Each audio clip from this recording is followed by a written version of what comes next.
varnish buildup that could cause a rough or non-running engine. For cars and trucks, increase fuel efficiency and power by removing deposits, ensuring your engine's long-term health. Stable outperforms the competition in independent lab testing. So at every fill-up, start with Stable. Kids across America are going to school hungry every day. With help from caring people across America, No Kid Hungry is providing healthy meals and hope to hungry kids so they can build better futures. Learn more at helpnokidhungry.org. This hour of the Triangle Sports Leader is powered by Ritchie Law Firm, Injury Lawyers. Ritchie Law is on top of it. Go to ritchielaw.com. Get in the hole! That's ritchielaw.com. WCMC-FM HD1 Holly Springs. This is the Adam Gold Show. We know we're playing the Stanley Cup champs. They got better, in my opinion. They went and picked up two guys that were some of the best players off other teams. Added that. It's going to be a challenge. We know it's going to be tough, but it's supposed to be at this time of year. So I think guys that have been through it understand that, maybe a little more now because they have been through it. And maybe that's what will be the difference. Oh, man. Exciting times here in Raleigh, North Carolina. Hi, I'm Adam Gold. It's the Adam Gold Show. Victoria is here. She's back. She's back. We're going to talk in a second. Just want to get the particulars out. Yeah. YouTube. Search Adam Gold Show or 99.9 The Fan. Either way you get to us. You can watch us do the show if that's what gets you through the day. You can also contribute in the chat box right there, or you can reach out via social media. I'm Adam Gold on Blue Sky. I'm A Gold Fan on Twitter. Yes. You decide. Slight difference. You are not yet on Blue Sky, correct? No, you haven't not done that yet. It's fine. Victoria's on Twitter. Yes. At the underscore Number two _the _ Victoria. That's me. Underscore. That's me. Underscore. underscore. So, underscore. Welcome back from your little trip. Thank you. The music was good. Oh my gosh, so much music. Yep. So much hot. Florida. I know, but apparently Florida is going through a heat wave right now, so I know what it feels like to be in a pressure cooker. Yeah, so I was looking at the future forecast. Whoa. For those Hurricanes fans who might be thinking about games 3 and 4 in Sunrise, which is essentially a suburb of Fort Lauderdale. So Saturday, 89, Monday, 90. Oh, that's cool compared to what it was last week. It's 90 today. It was like 96. So, I mean, it's going to be in the high 70s here. Yes. A little bit better. A Yeah. little bit better. It's gorgeous tailgating weather. Oh, yeah. Before we get to all the things, and I appreciate everybody in the national hockey media showing up to watch such boring hockey. Exactly. I just thank everybody for taking one for the team. Hope you took your nap. No, they'll get that in during the game. It's right, because they'll be bored. Exactly. So we found out, according to the New York Times, that Jordan Hudson is floating to, I guess, anybody who will ask or care. I don't know. Mm-hmm. That there is an engagement. Oh, my God. What? So it's fine. It's good. Wow, they beat Tay-Tay and Kelsey. Didn't have that happening. Did not have that on the bingo card. I appreciate Jordan making an honest man out of Bill. So is that what we're doing? Here's my question, and then we'll get to the matter at hand. Chad LaRose joins us in 7 minutes. So excited. Yes, of course. Game 1. We got to talk to Chad. What do we get him? What do we get the couple? Right? Where are they registered? Oh. So we can, maybe just get a little help. Right. I'm sure there's an espresso machine. Somewhere. It's got to be. Everybody has an espresso machine on their registry. Everybody gets one, and then nobody ever uses it. Yeah. Never. Ever. So, kind of like an Instant Pot. Yeah. No, we use the Instant Pot. See, I do too, but I feel like a lot of people, if you don't have the counter space and you tuck it away, we forget have a about closet. it. We have a closet in like a little pass-through area where all of those things go. It's a good spot for I didn't even realize we have like a pretty big skillet in there that I have never used. I'm like, where did we get that? If you need to make the biggest amount of eggs, you're good. Aileen said, we got that like 2 years ago. I'm like, it still has the little card that you get with all these in it. Yep. So we've never used it. Never. Anyway, that's where the Instapot is stored. All right, because I don't want to waste everybody's time, and Chad LaRose is coming up in a few minutes. Let's go.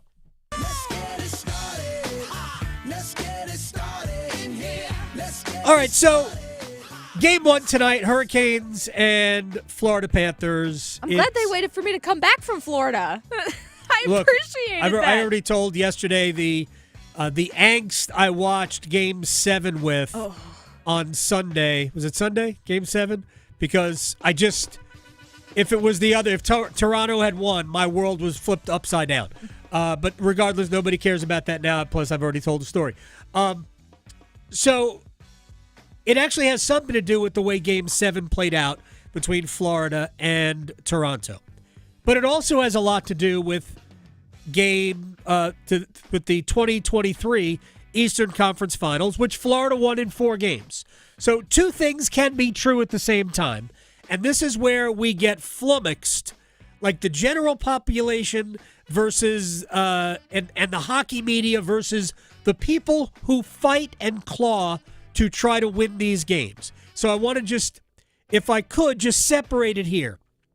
Yeah, Toronto got steamrolled in Game 5. Well, they definitely got steamrolled in Game 5. And in Game 6, except the way Paul Maurice talked about it, it was a tight game until.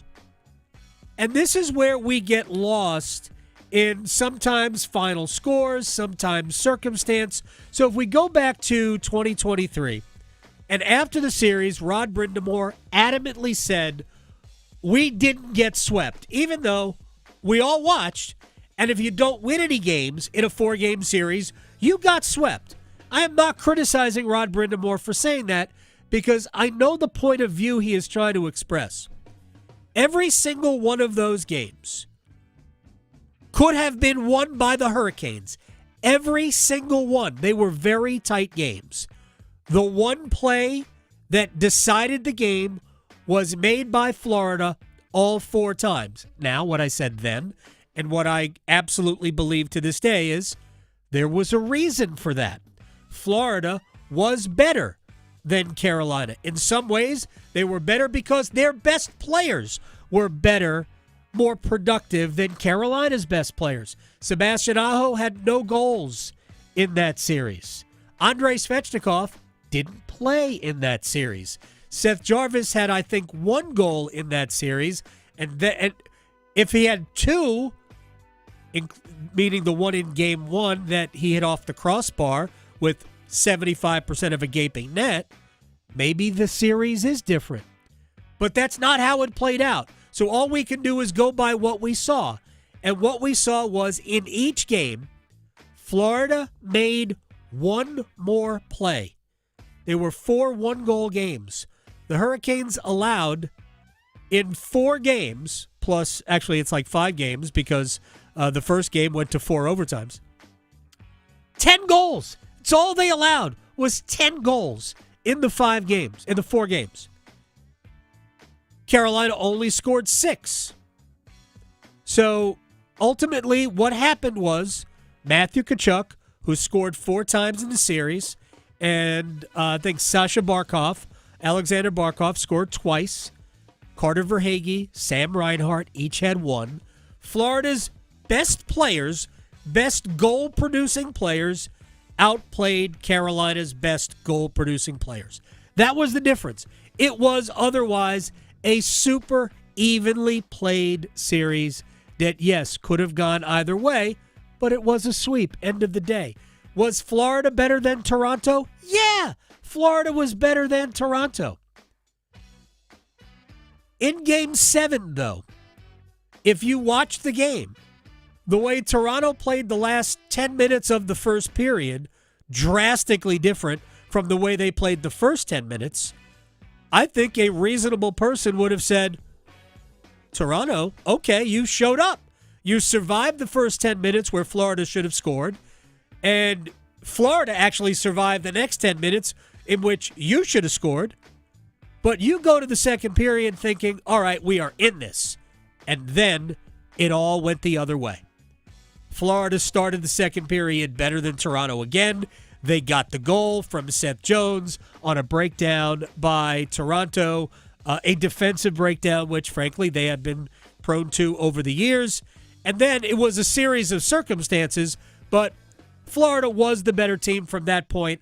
And once Toronto started chasing the game, they were a mess. But ultimately, it was a game that could have gone either way. If Toronto had gotten the first goal late in the first period, and I would argue that their scoring chances might have been a little better than Florida's at the end of that first period, it could have been different. But it wasn't, and everybody has to deal with that. But the media looks at it very differently than the people who live it. So I just want people to understand the differences between those two things. All right, now we've got game one, and we have Chad LaRose joining us. Name on the Stanley Cup and all that. All right, sir. Your mood, your vibe, your feeling going into game one tonight. Oh man, how you guys doing? I got a great mood. I'm excited for it. I think Carolina's they play that way. They always play, and I think I'm really excited. I mean, you get to this point, 4 teams left. I mean, it's a great honor, and now you're looking forward to starting the series. You've been through this type of thing twice where you get this far. Yep. Is there a difference between the second round and the conference finals in terms of anticipation, or is it just a playoff game?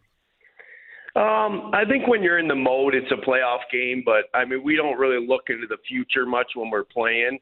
But knowing that there's only four teams left. One year we were the last team to go in. My second time when we had to play Boston in Game 7, and Pittsburgh beat the night before. I remember being in the hotel room with Stahl watching that one. And they beat up on Washington. But I mean, it's a recognition, but I mean, the job at hand is really what you're looking at, right? You want to start the series off well.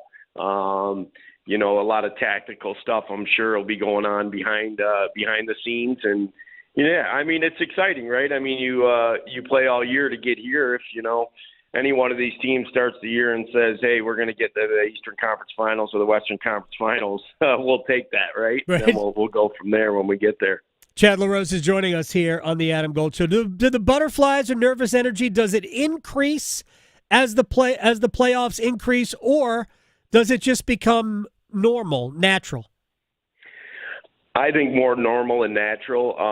I don't remember overwhelming nerves or anything like that when I was playing, but I mean it's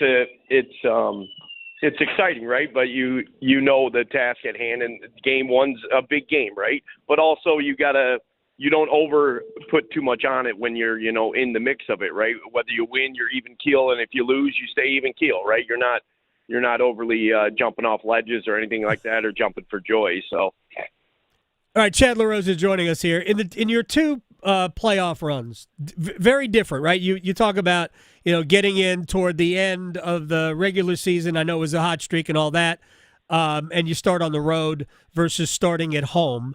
What are the differences for you between starting at home and starting on the road? I think playing at home is much better to start. It has both of its ways, right? You feel no pressure on the road, right? But also at home in Carolina, you really don't feel any pressure because their fans are so good, right? A place like Toronto, I mean, there's pressure galore on those guys, and I think that helps Carolina because I mean we need the fans there, right? I mean they give you that extra energy. So, I mean, and knowing that if it's a long series, you got the home ice advantage, you have to protect it, but also you have your routine, you're in your own bed, you've been watching those series before. So I think those things will benefit us and benefit Carolina. And I would rather start at home, right? I mean, that means I got a better record and I get 4 games at home if I need them. Right. And that home ice advantage, Yeah, it's a little bit about the start, but it's really about potentially the end, where if you get through the first 4 games and it's 2-2, 2 out of the next 3 are on your ice. 4 days off, is that the perfect amount of time off? Yeah, I mean, I think for teams-wise, depending. I mean, I know that their coaching staff in Carolina has them ready. You know, they're doing the right things. They were preparing for 2 days off. They were preparing for 3, and they're prepared for 4. So, yeah, I think they're rested. I think nicks and bruises got a little extra rest. And, yeah, and I mean, you just got to, you know, I'm sure they're jumping out of their shoes to get this game started. And I think we're going to see that in the first 5 to 10 minutes of this game. I spoke to Jordan Martinook today, and in the first few years with Carolina, he was like an injury walk-in. He had so many things that he was dealing with and still managed to stay in the lineup, but you could tell when a guy is playing somewhat compromised. But over the last several years, he's basically, as much as he could, basically stayed healthy. And I asked him today, and I know he's been dealing with a few things, and I'm not asking for specifics, but I asked him today, I know you've been dealing with some stuff, but how would you consider yourself going into the game? He goes, at game time, I will be 100%. Love it. Love it. I've told you before that the way he plays reminds me a lot of the way you played, Chad. And I take that as the biggest compliment you can. Chad LaRose is joining us here on the Adam Gold Show. Another player that has certainly found his scoring touch lately is Andrei Svechnikov. If you could, what are the differences you think in Andrei's game from the regular season to where we see him now? I think he's been more around the puck, but his physicality, but I think he's shooting it more. And I know he likes to shoot, but I think he's been like engaged right away, like in the whole game, like every aspect, like even the face-off goal, you know what I mean? Jumping and Carlson's not ready. Like Svech sometimes, all of us, right, are like that. Yep. And he's been jumping on his toes. And he makes the right plays, and he's got a rifle of a shot. So, yeah, he's been awesome. And that confidence of finding the back of the net as much as he has is just gonna continue to grow, That play that he made against really, I don't know why you would be surprised if you were John Carlson, but he was either surprised or just, I don't know, thinking about something else. I really don't know. But that that was the play of the series because it was I'm with you. Washington was, for the first 30 minutes of that game, Washington was the better team. It was still 0-0. But that play changed the series. I mean, Andrei's been that way, and of course he scores the goal that puts you ahead to stay in Game 5. Do you look at him as one of those players who's a series-changing player? Yeah, I do, for sure. And I think that's the thing with him. I mean, it could take one shift, and you're like, holy cow, dude, and he's got 2 goals in a shift or something. But, those little things that people don't see and, like, thinking, oh, it's a face-off of blah, blah, blah, and he's ready on his toes like that, changed that whole entire game. That was that just jumping right there off that face-off and getting a goal. Anybody who's not on their toes, you saw what happened to the other guy who wasn't. So those little things, I think, become a little more magnified right now. Yeah. And that good, I think that suits the Carolina Hurricanes well because they do a lot of really good little things. You have played for the other head coach. Your thoughts on Paul Maurice as a head coach? Oh, man, I love Paul. He was one of my favorite coaches of all time. Really dry sense of humor and honest and, kept it light with us, but was a really good coach. He knew how to get things out of us. I think we overachieved on a lot of stuff with him. And, I love Paul. I had a great relationship with him. I'm glad he won last year because I have no feelings for him at all right now. but hey, you know how it goes. But Paul's a great coach, and, man, he was really big for me in my career. And, I loved his dry sense of humor and his honesty and always kind of made you give a little more with his comments and stuff. So. All right, Chad LaRose, a couple of more things, then we'll let you go about the rest of your day. Give me a player or two that you feel like we've already talked about Andre, but another player or two you feel are going to tip the balance in the favor of Carolina. Jordan Stahl. Jordan Stahl, I think that line alone, I think Carrier would be a little heavy, but I think Martinook and Stahl will be – I thought about this morning. I thought you were going to ask me, and I think they're going to be a difference-making group, not only just in their 5-on-5 play, their defensive play and chipping in. I think their penalty kill, hopefully we stay out of the box, but I think sometimes Florida goats you in sometimes. But I think they're going to be big for us in the series.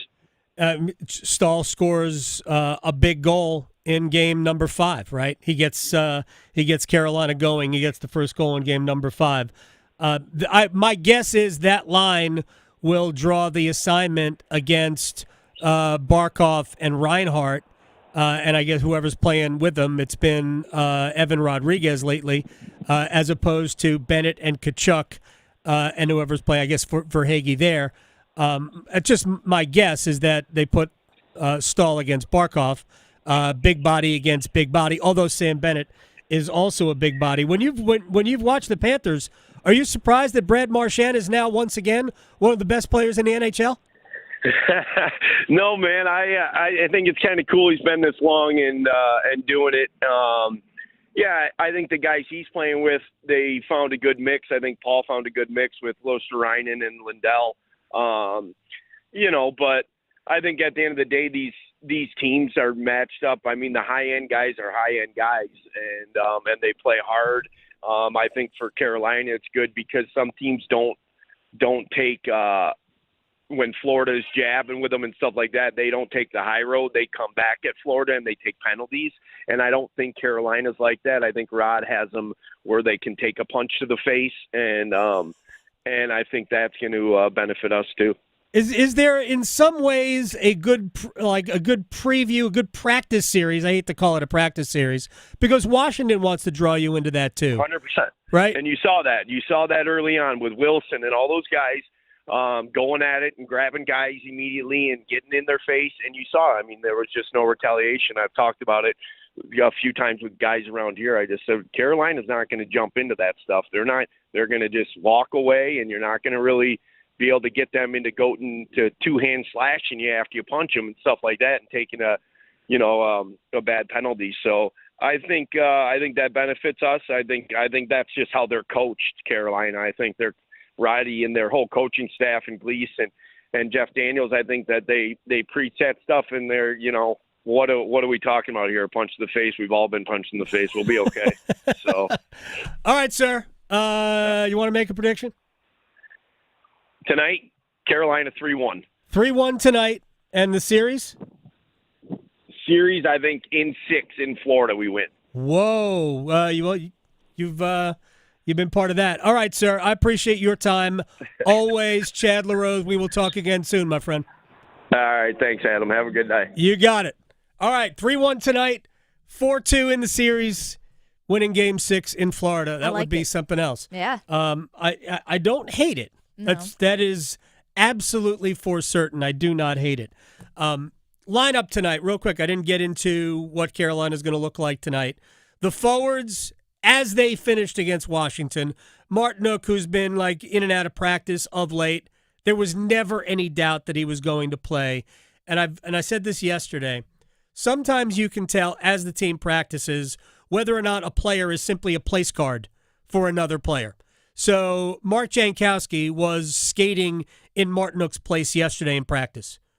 Mark Jankowski's never going to play. I shouldn't say never. But he's not going to play on the left side of the Stahl line during a game. If Jankowski draws in, he's going to draw in as a center. That's what he is. So we knew that was really just Martinook's spot. Jankowski just skate there, so we're not all skating to the right. But Martinook, Stahl, Carrier is going to be aligned. So all the forward lines, as they finish the Washington series, will start this one. I do suspect we will see some changes over the course of this series. I will be surprised if Mark Jankowski does not draw in, especially as the series goes to Florida for games 3 and 4, and I'll explain why in a minute. But I would expect we are going to see him at some point in this series in place of, I think, Jack Roslovic. On the back end, Jalen Chatfield's not ready to go. Won't play tonight. My guess is, based on conversations, unlikely, not out of the question, but unlikely for Game 2 on Thursday.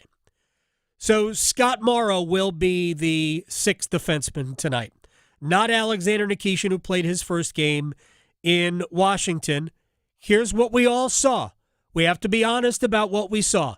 There were good moments from Alexander Nikishin, but nervous with the puck, especially early. The turnover that led to the goal that was ultimately waved off because Connor McMichael was like 2 feet offside. Dumb. The puck's right there, dude. Just drag your skate. I'm glad you didn't. Just drag your skate. But that was Nikishin's turnover. And in the 10.5 minutes that he played, and I'll be surprised if Morrow plays more than that tonight.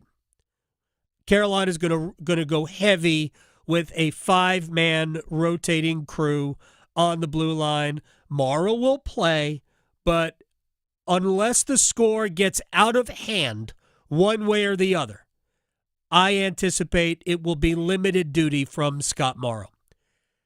It helps that he's a righty because he's going to play primarily when he plays with Shane Gostisbehere, but I also wouldn't be surprised if we saw some shifts with Jacob Slavin or Dmitry Orlov, because they're not, I mean, as people have said already on social media, Gostisbehere Morrow, frightening.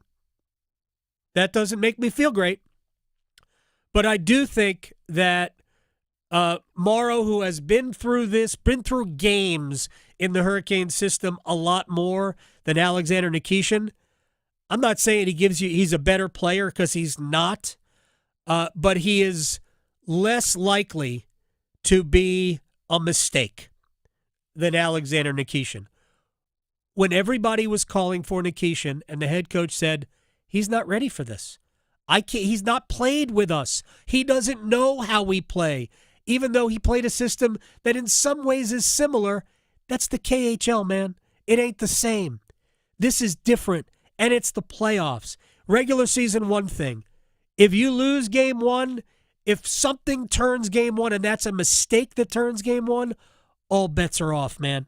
So Rod was always going to limit Nikishin to begin with, and now I think he'll limit Morrow.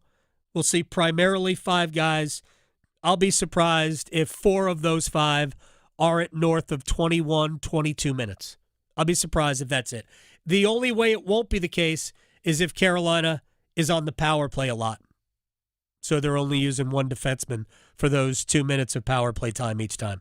Otherwise, I would expect 4 of the 5 to be north of 21, certainly 20, but 21, 22 minutes. All right, we got a break. When we come back, the voice of the Florida Panthers, we will talk with him about not only this team, but there are striking similarities between the 2 organizations. We'll talk about that next. Questioning goalie interference calls since day one. The Adam Gold Show on the North Carolina Sports Network. Let's go! It's the Stanley Cup playoffs. Here's Svechnikov, 2 minutes remaining. Svechnikov puts up angle. He scores! Let's go, Canes! Hall all alone. In on Thompson. Hall scores! Go, Canes! Wide open. Rebound. And what a save by Anderson! The Canes' road to the Stanley Cup runs through us. 99.9 The Fan, the Triangle Sports leader. Hey, it's Adam Gold from my friends at FanDuel, America's #1 sports book. And guess what? It's Dinger Tuesday. That means you choose a home run hitter. He hits a home run. You get a little extra juice in the return. So when Juan Soto homers for the Mets against Boston today, he doesn't have to run it out. He can lollygag all the way around the bases, and nobody will care because he gets to touch them all, and you get a little bit more than the plus 450 in the return. Just go to FanDuel.com/AdamGold, FanDuel.com/AdamGold. Dinger Tuesdays, extra return for you. Make every moment more with FanDuel, America's #1 sportsbook. 21 and over and present in North Carolina. Opt-in required. Bonuses issued as non-withdrawable profit boost tokens. Restrictions apply, including any token expiration and maximum wager amount. See terms at sportsbook.fanduel.com. Gambling problem? Call 877-718-5543 or visit morethanagame.nc.gov. A pepperoni pizza for the table. May I suggest trying it with our Pepsi Zero Sugar? It has just the right amount of sweetness to complement all that cheesy, saucy goodness. Simply divine. Pepsi Zero Sugar? You've really outdone yourself this time. Pizza deserves Pepsi. Handy Hugo's has a refreshing deal. 2 1-liter Pepsis for just $3. Quench your thirst at Handy Hugo's today. The perfect time to upgrade your carpet is right now. Get free carpet installation with the purchase of Home Decorators Collection Special Order Carpet. Give your floors a new, softer feel from timeless and trendy options with the performance to support everyday life. Refresh your carpet today with the Home Depot. Offer valid May 15th through June 1st, 2025. Receive free basic carpet installation with the purchase of Home Decorators Collection Special Order Carpet. Excludes stock carpet. Down on credit cards? Struggling with high interest debt? You can pay it all off in days with Loan Pronto's Rapid Equity Loan. Hey, it's Dennis Cox. Get cash out now without touching your low-rate first mortgage. No appraisals, no waiting, no BS. The Rapid Equity Loan program at Loan Pronto is amazing. One Loan Pronto client just got $300,000 approved in under 24 hours. They paid off debt, renovated their kitchen, and cut their monthly expenses by $1,800. That's a huge turnaround. Loan Pronto, instant approvals, low rates, no hard credit pull up front. Listen, your home equity is yours. Use it. Get cash to consolidate your debt down to one easy low monthly payment. Call Loan Pronto now for a free instant appraisal for your home and see how much cash you can get today. Loan Pronto is A+ rated by the BBB and have nearly 2,500 5-star Google reviews. Their service is off the charts. Call now to start the conversation. 919-381-1760, loanpronto.com. 919-381-1760. Get debt relief now. Loanpronto.com. Equal housing lender. NMLS 166171 on approved credit. NMLSconsumeraccess.org. Progressive knows if you have to choose between everyday life and your RV wins. What, are you going to take the RV to the mountains or go pick up your dry cleaning? RV wins! Are we cleaning the gutters or taking the RV camping? RV wins! Are we getting a new passport or cruising up the coast? RV wins! Don't forget, you got that trip to Sweden coming up. Oh, yeah, passport, then RV. With Progressive, you can bundle your RV with your home or auto and save with a discount and spend more time enjoying those savings in your RV. Progressive Casualty Insurance Company affiliates and other insurers not available in all states and situations. One Adam. Gold. One Adam. Gold. I'm really excited about next season, considering this was supposed to be a rebuild year. But with these new guys, like Bradley Nadeau, we've got Nikishin coming eventually. If we've got Hall still here, Jackson Blake, I mean, there's so much promise and potential. I'm super excited for that. Yeah, and just wait till the big kid gets ready to play. The Adam Gold Show.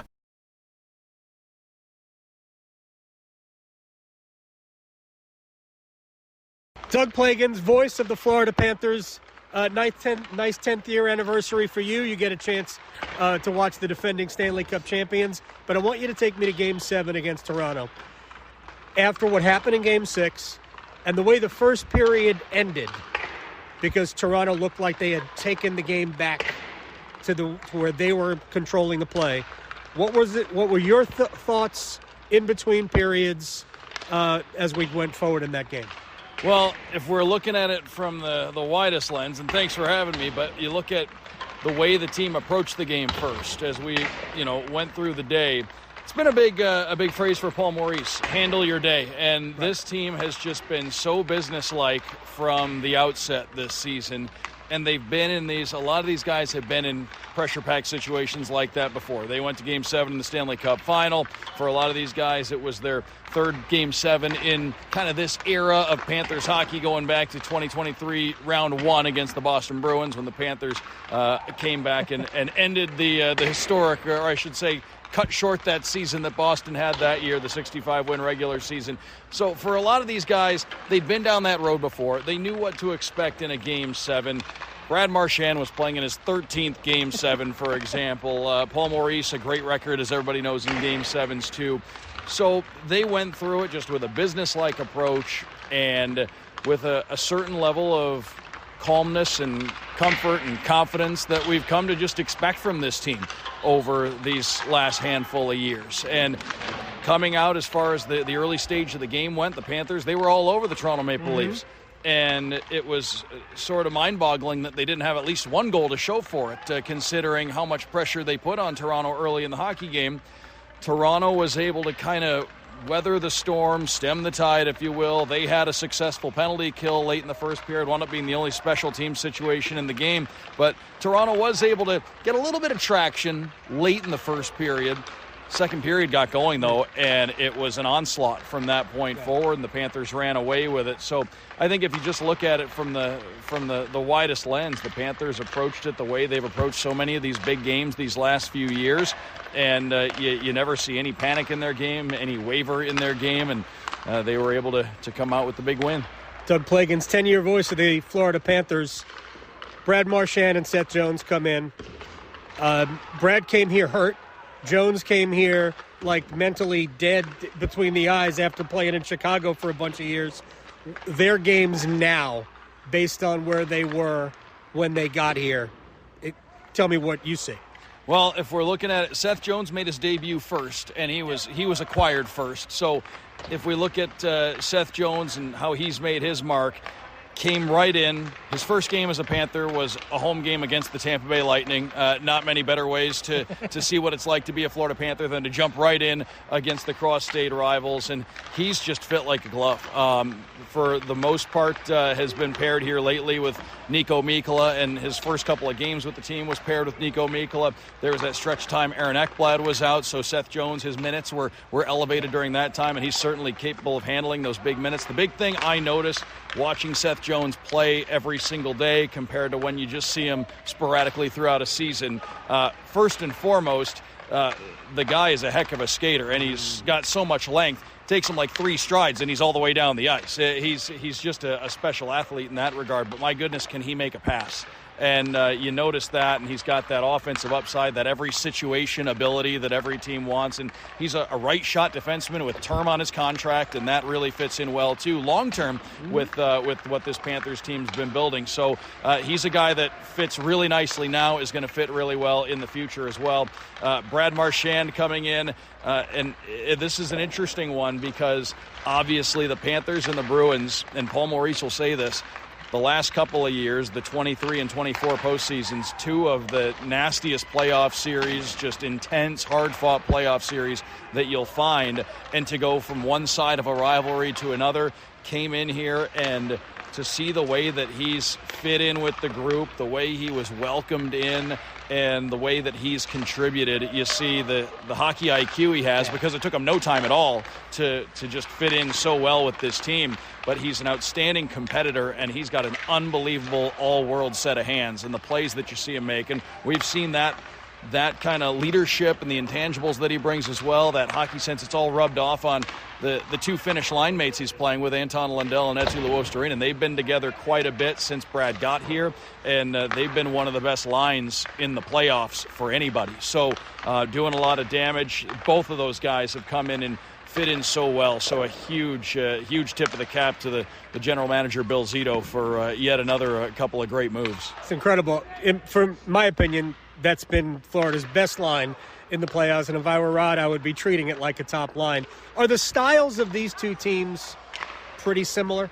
Sure seems that way. I would expect there to not be a free inch of ice out there during the entirety of this series coming up here. I mean, to say that you're going to have to work for your open ice and you're going to have to work for your scoring chances is an understatement. And if you're able to get those chances, you've got 2 all-world goalies who are going to be going head-to-head, and you're going to have to find a way to beat them too. Right. So this is going to be a hard-fought series. I would expect that we have close games throughout the series, just based on the way that the two teams play, the way they forecheck, the way they defend, the quality of the goaltending, and you're talking about the best and second best penalty kills by percentage in the Stanley Cup playoffs as well, going head-to-head. So the team that maybe is able to convert more on the power play in this series is going to be the team that might has a chance to get an upper hand.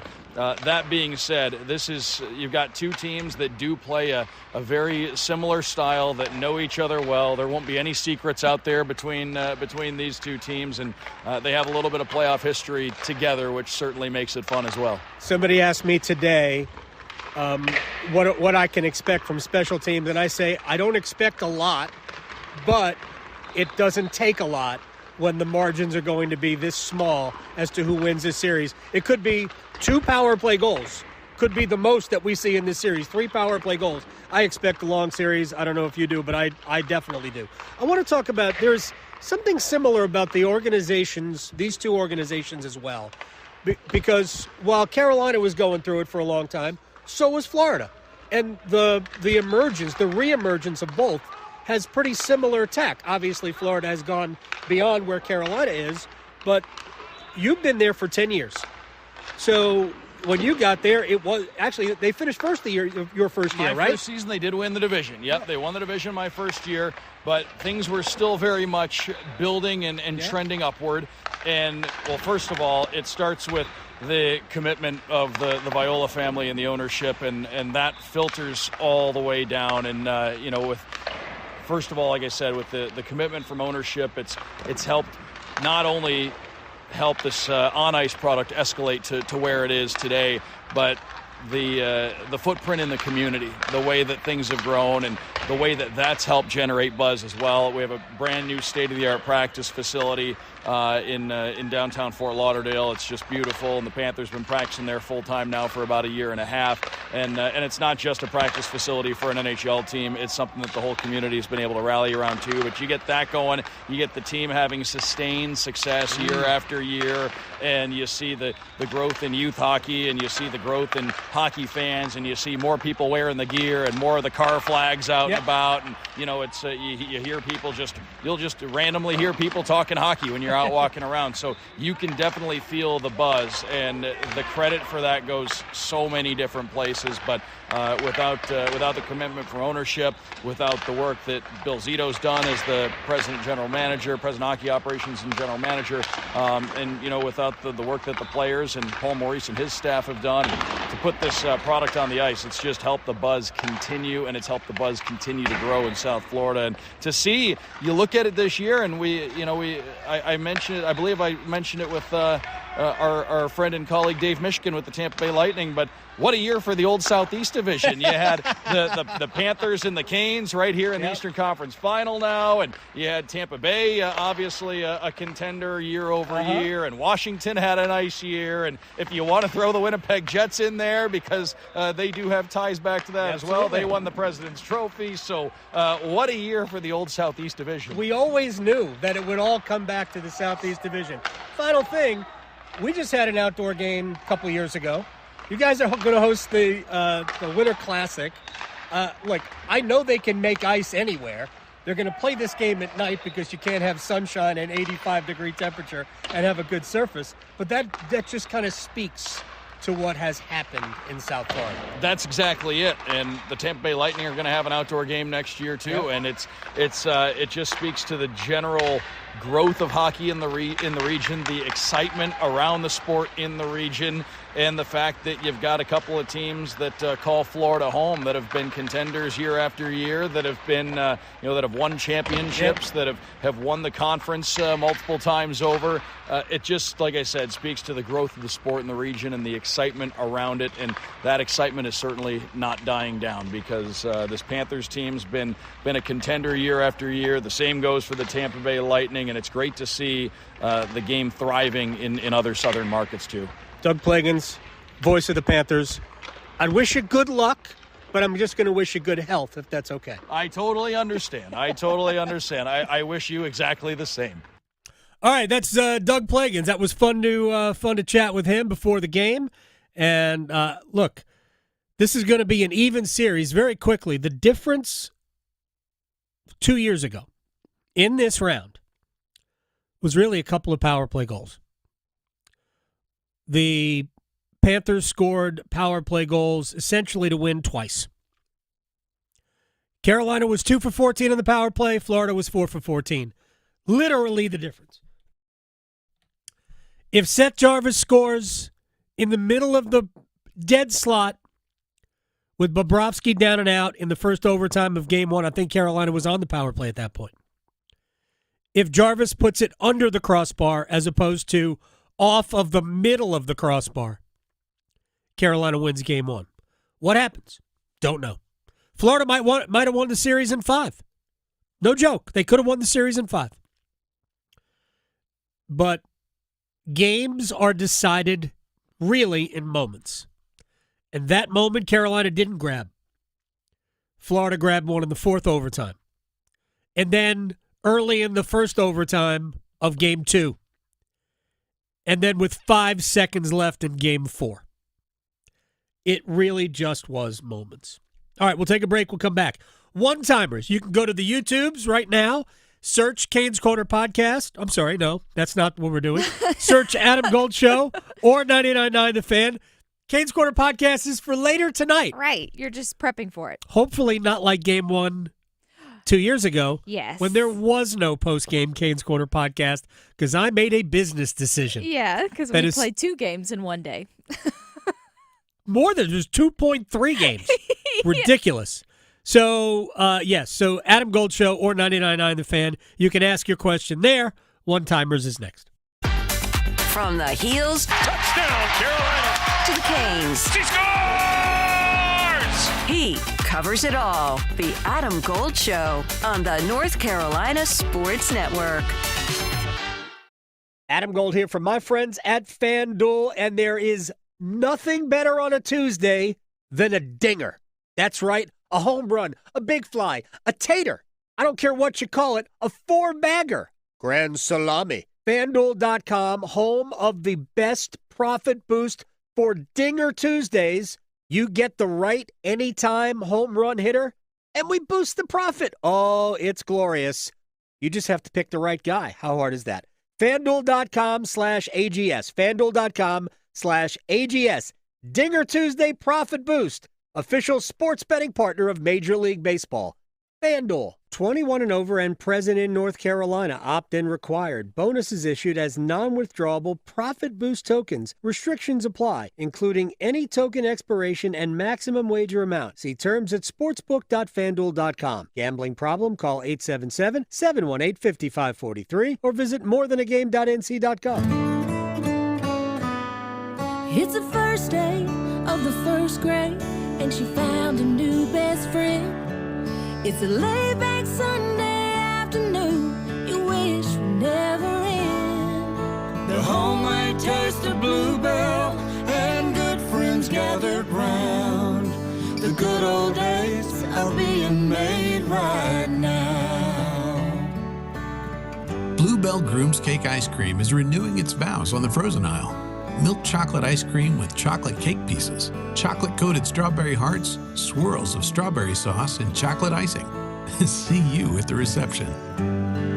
The good old days are being made right now. The good old days are being made right now. Look for Bluebell ice cream at your local grocer and pick up your favorite flavor today. Have you ever heard of paramedics who don't just respond to emergencies, but work to prevent them? The North Carolina Healthcare Association invites you to listen to this month's podcast, Conversations on the State of Healthcare. Cape Fear Valley Health's Community Paramedic Program is a groundbreaking initiative where paramedics aren't just transporting patients, they're building bridges to better care, right from the patient's living room. Here's Cape Fear's Alinda Bailey. We're not just asking, what's your medical emergency? We're asking, do you have problems obtaining your medicines? Can you get to your appointments? Are you safe? Are you supported? We try to identify not only the medical needs, the mental health needs, but also the social determinants that play a factor in the care of our patients and clients. Join our latest Conversations on the State of Healthcare wherever you listen to your favorite podcast. And learn more by visiting nchealthcare.org. Here at NC Cyber Academy, Screens are a good thing. At our K-12 tuition-free virtual charter school, your child can find a flexible and personalized education that lets them take a brain break when they need it, but also provides structured one-on-one time with our amazing teachers. But we also power down our laptops for in-person activities with fellow students to build community. Visit myncca.com to learn how we can set your child up for success in the classroom, at college, and in their careers. At North Carolina Farm Bureau Insurance, you're more than a policy, you're family. With offices in every county, we're close by when it matters most. Our local agents customize coverage to fit your life. And our award-winning claims team delivers fast, quality repairs. It's no surprise Forbes ranked us the #1 auto insurer in America. North Carolina Farm Bureau Insurance. Helping you is what we do best. This is Adam Gold. He said he could talk about his golf game. He did say it wasn't great, and I said, hey, no judgment here. I'm a drive shacker and a putt-putter myself. None of us are good. Even those of us that are good aren't really good. Right, yeah. We're just not. Yeah. The Adam Gold Show.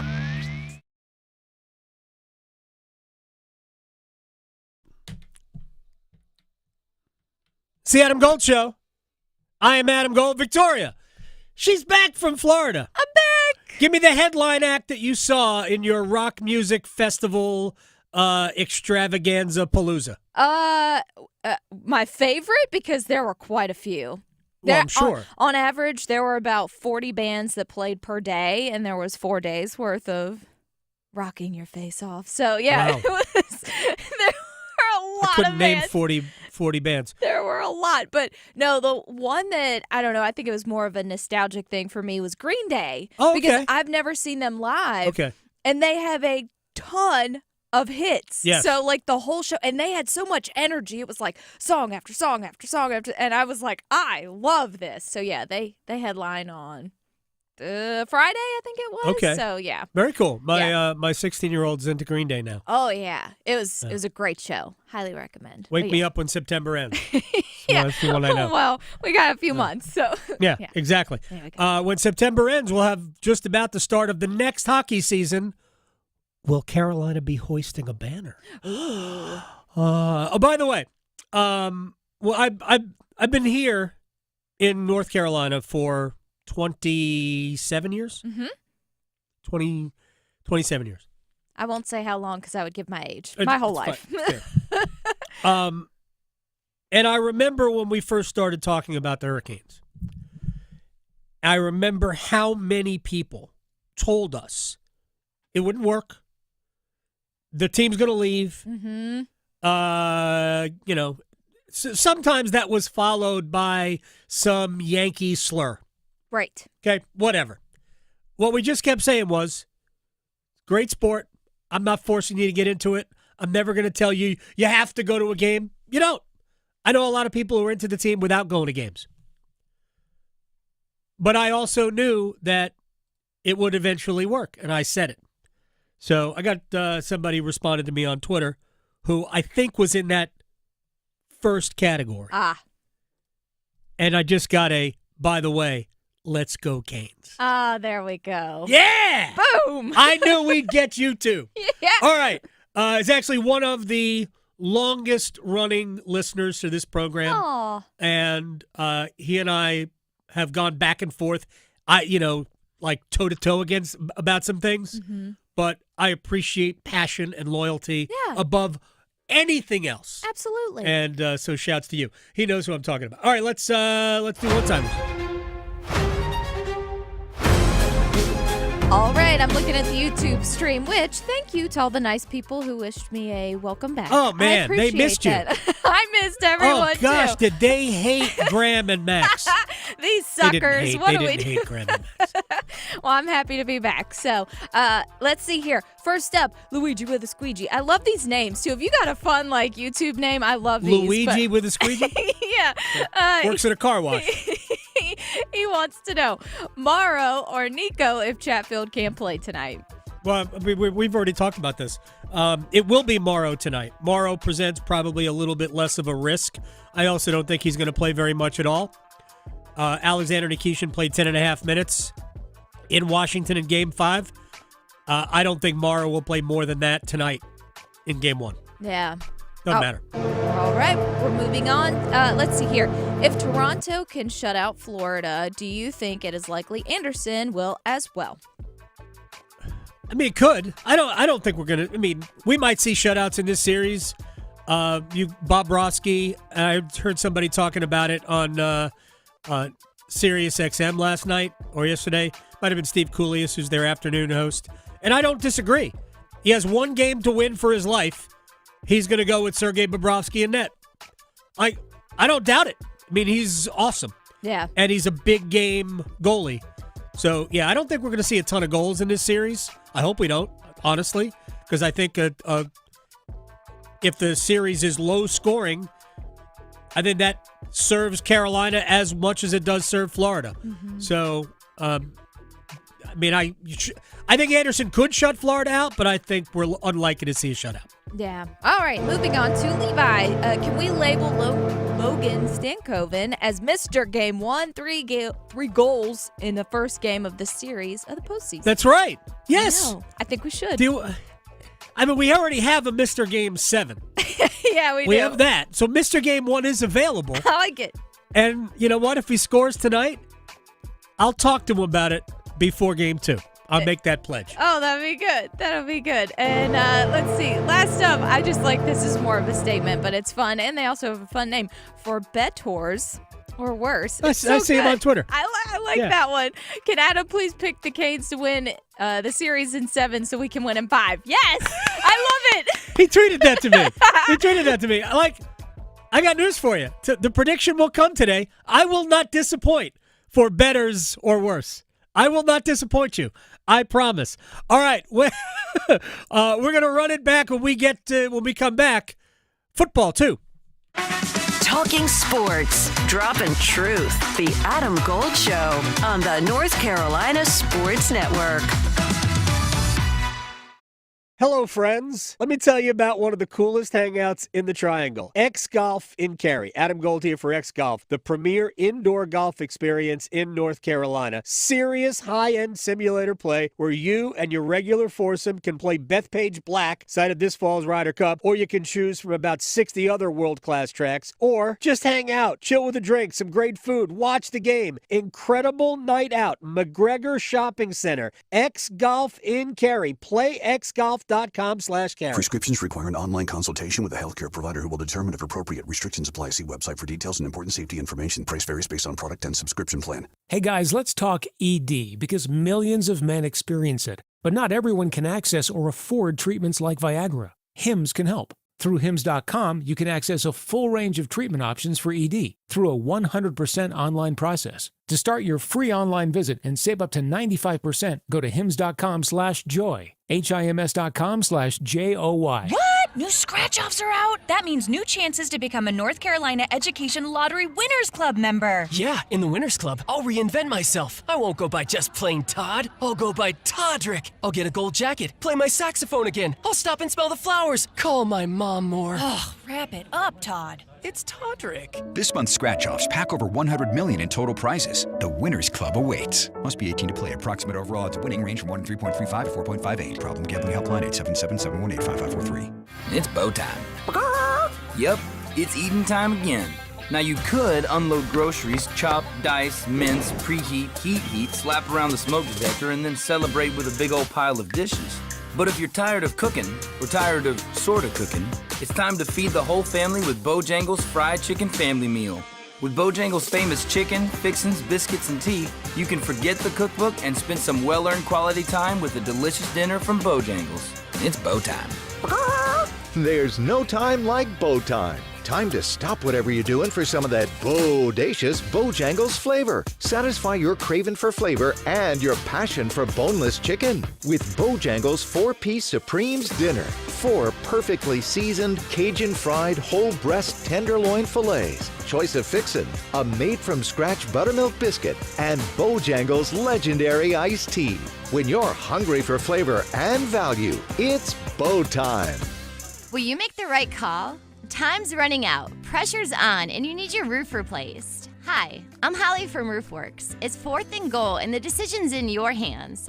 The competition can't stop you. You're about to score the game winner. We've trained for years for this moment to raise the roof for you. So avoid the noise and put us in the game. Call Roofworks today or visit us online at roofworks.com. That's roof, WERKS.com. In World War I, American fighter pilots covering a plane's rear position coined the phrase, "I've got your six," to mean I've got your back. Through their service, veterans have our backs. Now we should have theirs. Learn more at gotyoursix.org using the number 6. Sometimes I struggle to get to sleep. My body stopped for the day, but my mind is still running. So I take ZQuil. ZQuil, the world's #1 sleep aid brand, has a range of non-habit-forming products to fit you and your family's needs. Invest in a great night's sleep for the best you tomorrow.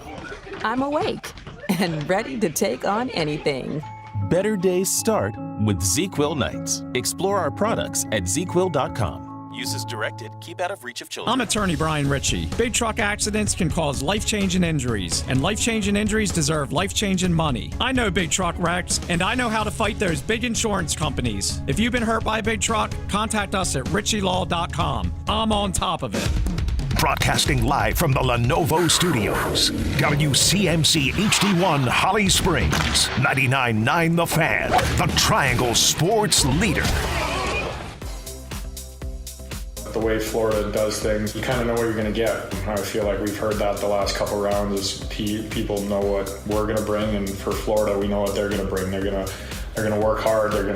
They come at you in waves, and they try and you're doing everything you can to be in their zone as much as you can. And obviously, you've seen the last 2 games, or the 2 games on the road, that they were kind of just playing in the offensive zone the whole game, and I think that's the strength of our team, is we're going to try and do that to them as much as they want to do it to us.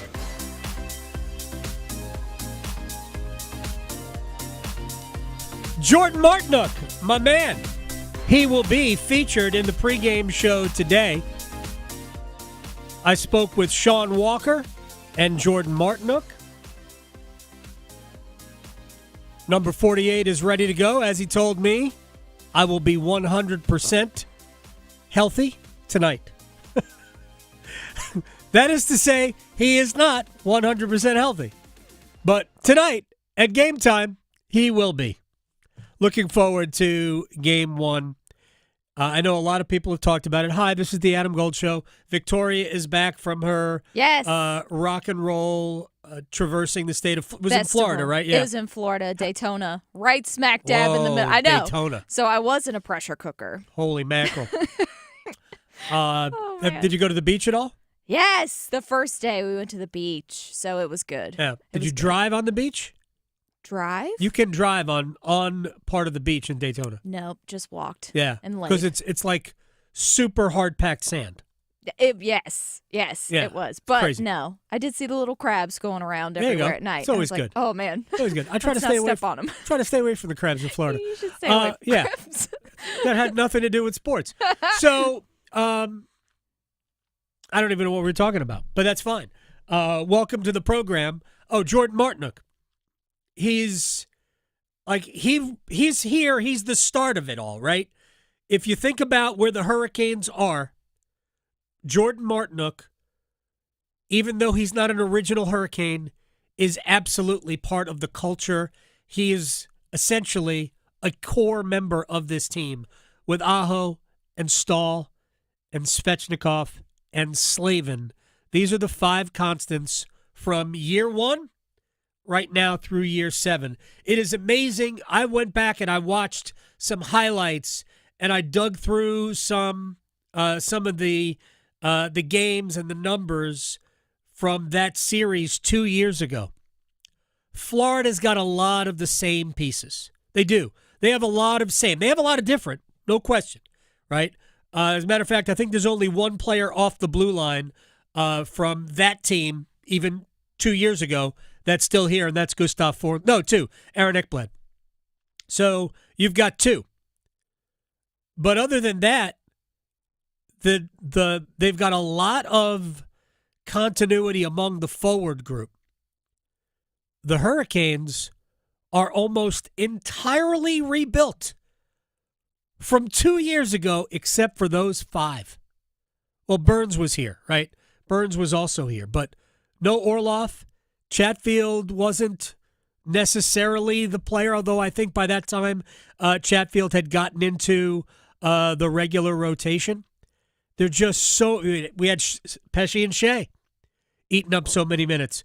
We had Teravainen, right? There were just a lot of differences in this team over the last few years. But there are that core 5 from year 1 remain. Looking forward to all of this.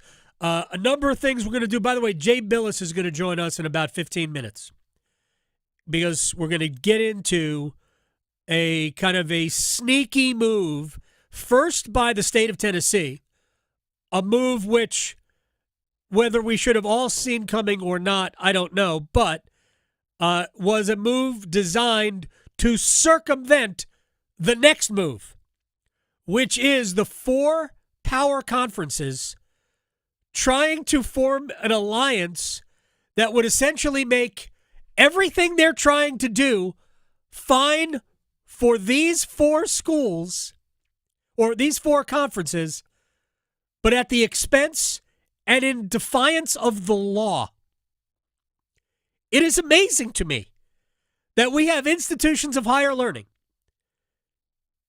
that are clearly getting advice from people who have no grasp of the law, because if I recognize an antitrust violation, then I'm sure an attorney would be able to. Jay Bilas, who happens to be an attorney, is going to join us in 15 minutes. Right now, take 2. All right, let's get to the most important thing.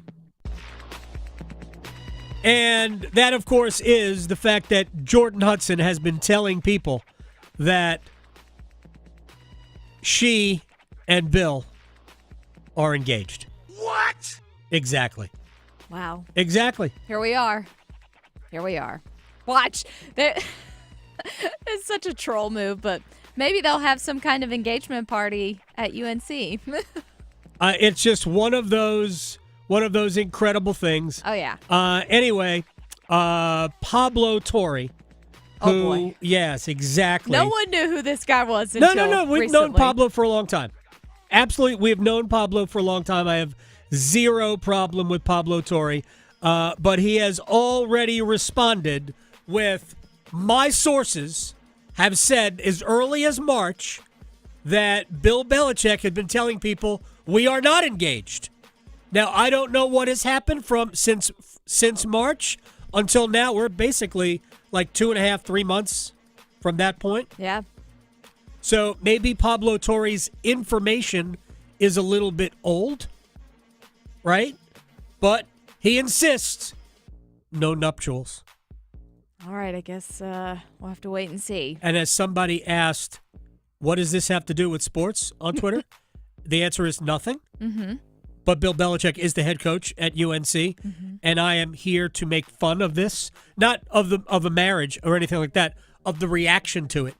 Right. So let me ask you this question before we move on, because if there is in fact an engagement, yes, we've already kind of like where would they be registered? What would you get them?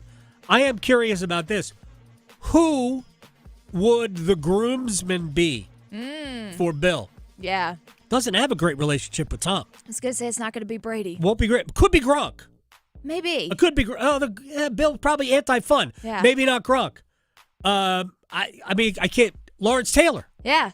Maybe somebody from the high school that all the former Patriots guys were like joking with. If you saw the roast, then you know they kept bringing up some high school nearby. So maybe he's got buddies there. I don't know. I mean, who would be? Certainly won't be Robert Kraft now. No.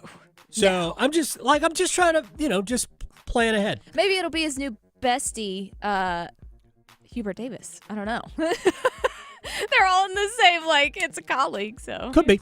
Maybe. I'm not going there.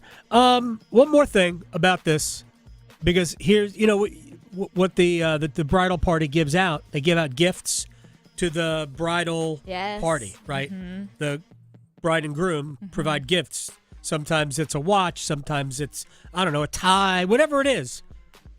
judging from what Hudson's mom does, Ooh. I mean, careful. I mean, you don't know. See, Careful. I'm thinking along the lines of like cutoff sweatshirts that say something. Could be. Yeah. Everybody on the groom side gets a cutoff sweatshirt with something on it. We're on to divorce. I don't know. The next. I'm kidding. I wish them well. All right, let's get to NFL news. And again, Jay Bilas will join us in about 10 minutes. So remember a month ago at NFL meetings, they were going to ban the tush push, right? I actually prefer calling it the brotherly shove. That's what the Eagles have kind of called it, and they have perfected it.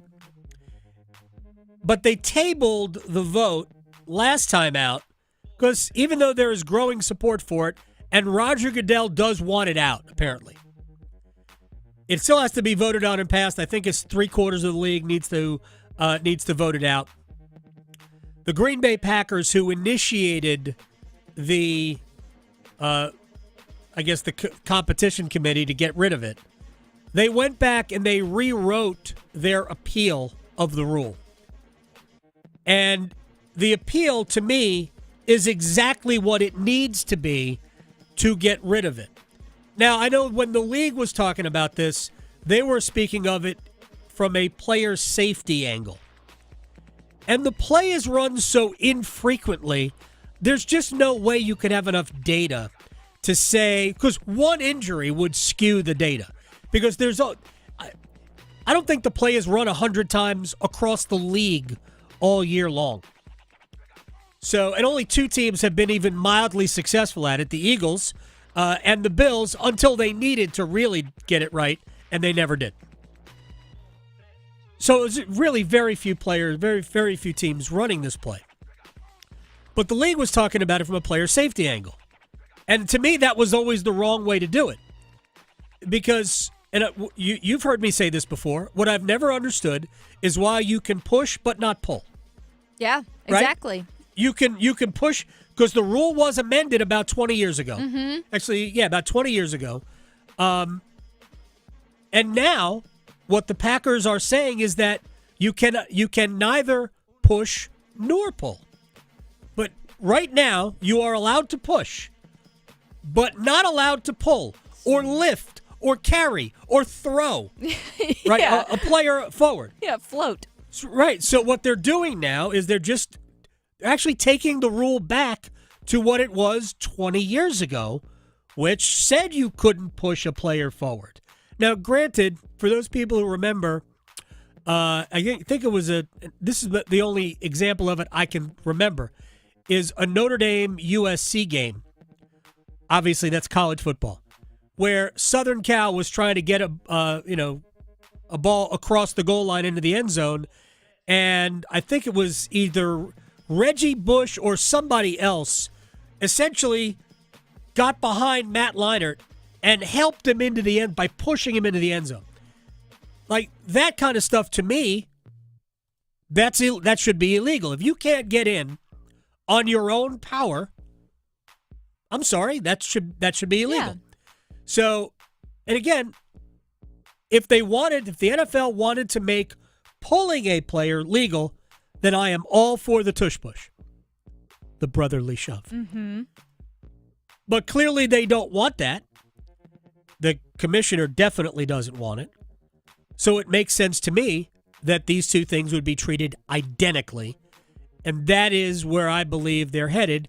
Now, this rule is not going to be changed or reverted back because of player safety or any other reason than we can't stop the Eagles from doing it. The only reason why this rule will be altered is because Philly's too good at it. And I think that is fundamentally absolutely screwed that's why this is being done. But that's why it's being done.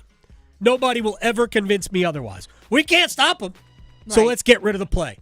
The dumbest thing in the world. It's just weak for me. But, as I've said, they should be treating the two situations identically. All right, so I'll just kind of pave the way for our conversation with Jay Bilas that's coming up in just a few minutes. So there is a bill that was signed into law in Tennessee by the governor. It's State Bill 536. And what it does is it allows state schools in Tennessee, not like state universities, but schools within the state of Tennessee. So this encompasses Vanderbilt, which is a private school. Tennessee, Vanderbilt, Memphis, East Tennessee State, whatever. And their NIL collectives. It allows them to break. Remember, the House settlement at some point is going to be signed into law. And it's supposed to include provisions where you can no longer have pay for play from the collectives. We understand the payments and revenue sharing from the universities are absolutely pay for play. And even though they're not supposed to be pay for play from the collectives, they are. And even last year and the year before, the NCAA was like, yeah, I guess we can't really police this. But now they're going to try again. They have set aside a brand new clearinghouse that is going to look at every NIL deal. No, you're not. Not even close. Anyway, so what the Tennessee law is supposed to do is say that not only can the NCAA not come after us, right? But we don't have to adhere to any of the House versus the NCAA settlement rules. We can do whatever we want, which is what has always happened and will always happen. We like to remind you of that. Like the salary cap that we have coming with the House settlement, which, by the way, is an antitrust violation since it was not collectively bargained.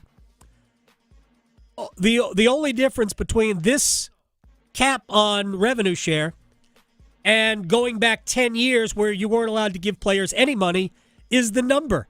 The salary cap was 0. Players are still getting money. I wonder how that happened. Now that the salary cap or whatever will be $22.5 million, they're still going to get money. Anyway, it is incredible to me. But the NCAA, the Power 4 conferences got together and said, we don't care what your state laws are. You're going to adhere by our laws, and if you don't, we could expel you from our conference. By the way, that's really meant for you, Vanderbilt. They will expel Vanderbilt. They won't expel the University of Tennessee. All right, Jay Bilas is going to join us on the other side. Jay Bilas from ESPN also happens to be an attorney. He will join us next. Talking sports, so you don't have to pretend to know stuff. The Adam Gold Show on the North Carolina Sports Network.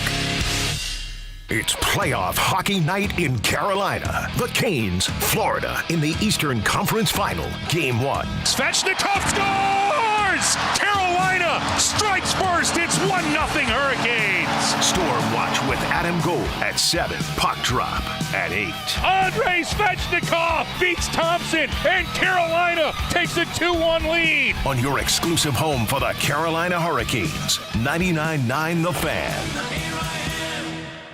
This is Joe Cordell of Cordell & Cordell. Serving in the military requires great sacrifices, not just for one's country, but also for one's family. Not surprisingly, divorce for soldiers is especially difficult, and it raises a number of challenges that are peculiar to military divorce, things such as deployments, relocation, retirement benefits. These issues can be complicated. So if you're a soldier facing such challenges, go to CordellCordell.com. Joseph Cordell, licensed in Missouri and Illinois. CordellCordell.com. Stitches, itches, aches, and pains. Strep and sinus, minor sprains. Pink eye, earaches, fever, flu. Virtual visits, physicals too. At WakeMed MyCare 365, we offer both walk-in primary care and urgent care. So find the MyCare location nearest you at wakemed.org. Walk right in, and for just about anything from asthma, rashes, and examinations to x-rays, labs, and vaccinations, make MyCare your care.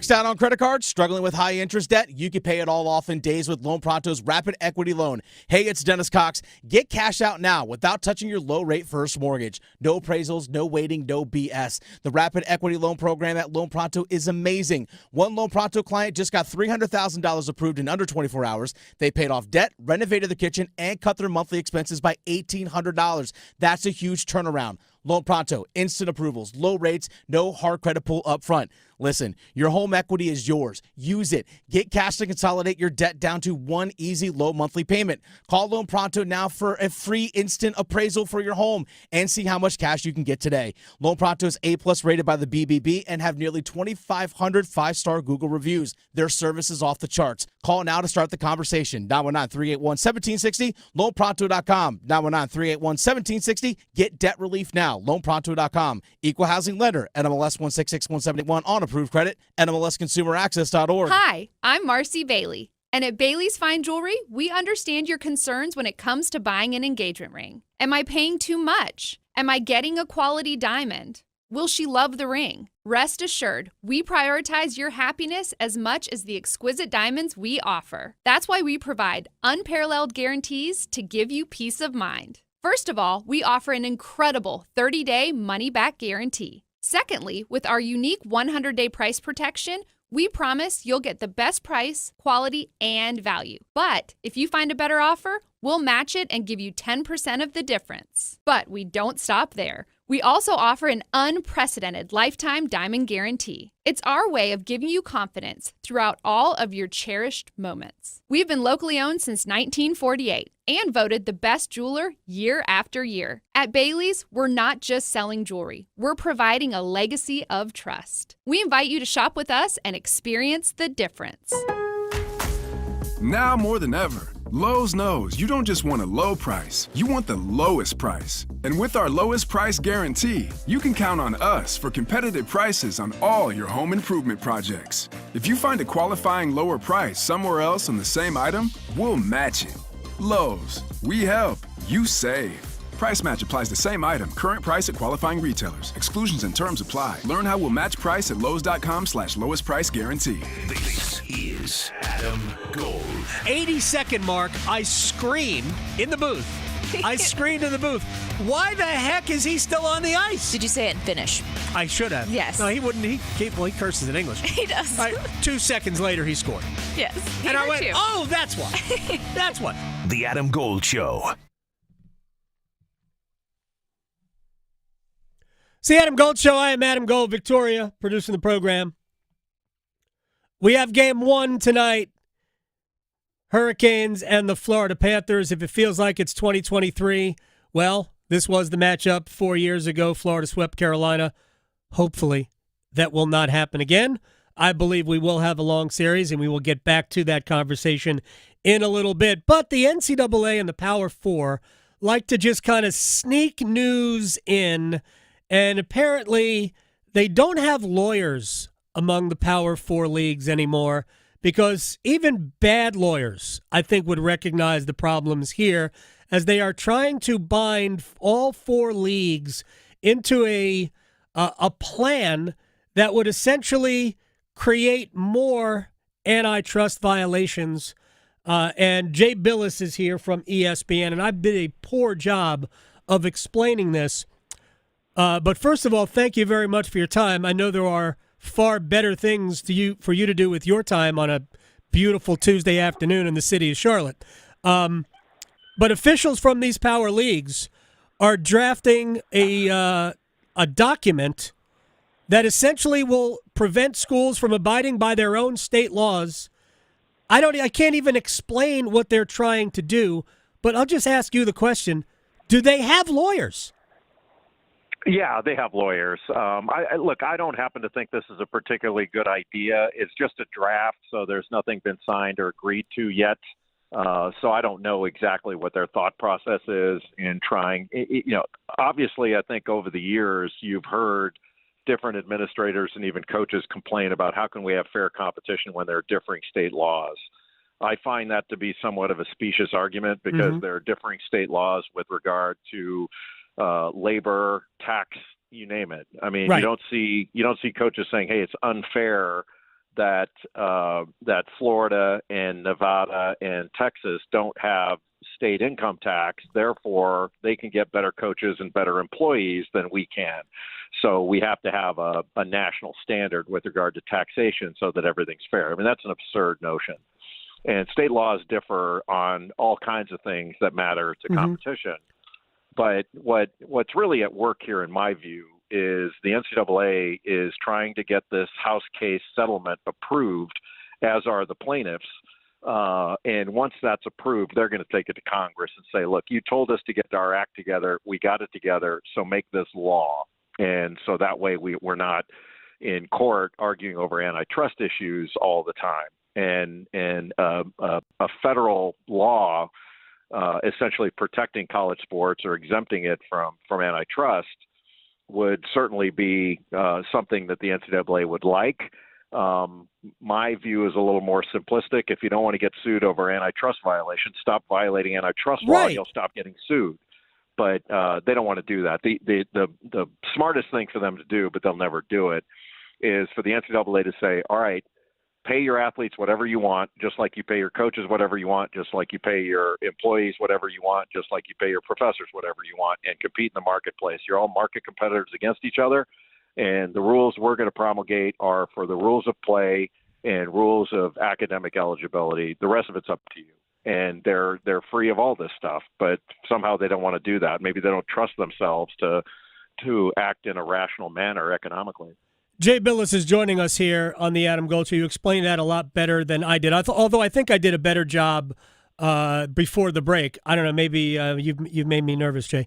The thing about this whole thing that doesn't surprise me, because they don't want these athletes. They can say anything they want. They really don't want the players to have the money because they believe that it's – this is my view. I believe they think it's their money, not the players' money, is that they're binding the schools together.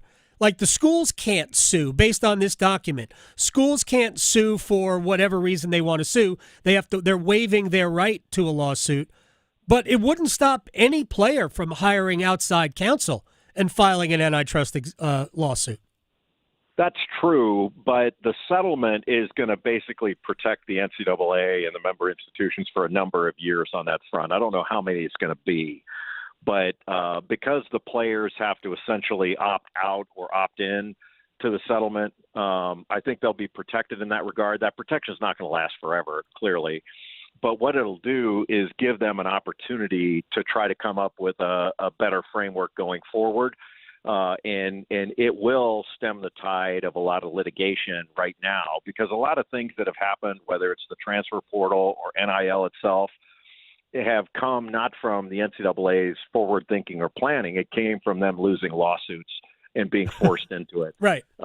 And, you know, look, that was predictable given their behavior over the years. And I think years ago, maybe 10 years ago, I would agree with you that the NCAA thought that's our money. That doesn't belong to the players.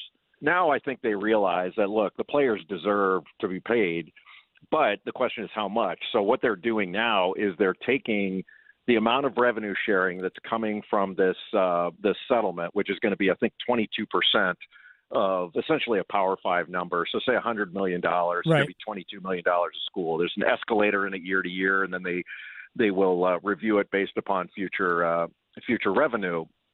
But what they're also trying to do is say, look, when you add in the scholarship and you add in all the other things that are provided, that gets the players to essentially 50% of revenues, which is what NBA players get or what NFL players get. I hear them when they say that, but I don't really agree. First of all, I would say the scholarship is an amount that's paid from the athletic department to the school. The school's not out a nickel for that. Right. The only thing they're out is the opportunity cost of having a paying student in there. And if it were more profitable to have a paying student in there rather than an athlete, they would do that. It's way more profitable to have an athlete there. I mean, this is a multi-billion-dollar entertainment industry. But what they're also doing is adding in travel costs, which I find to be absurd. Now, is that a 2%, 3%? I don't know what the percentage is. But I just find it laughable that they're trying to say, hey, look, we're flying around on private planes. What a great benefit. When the coaches and administrators are on those planes, including their families, and they're not taking a discount on what they're making.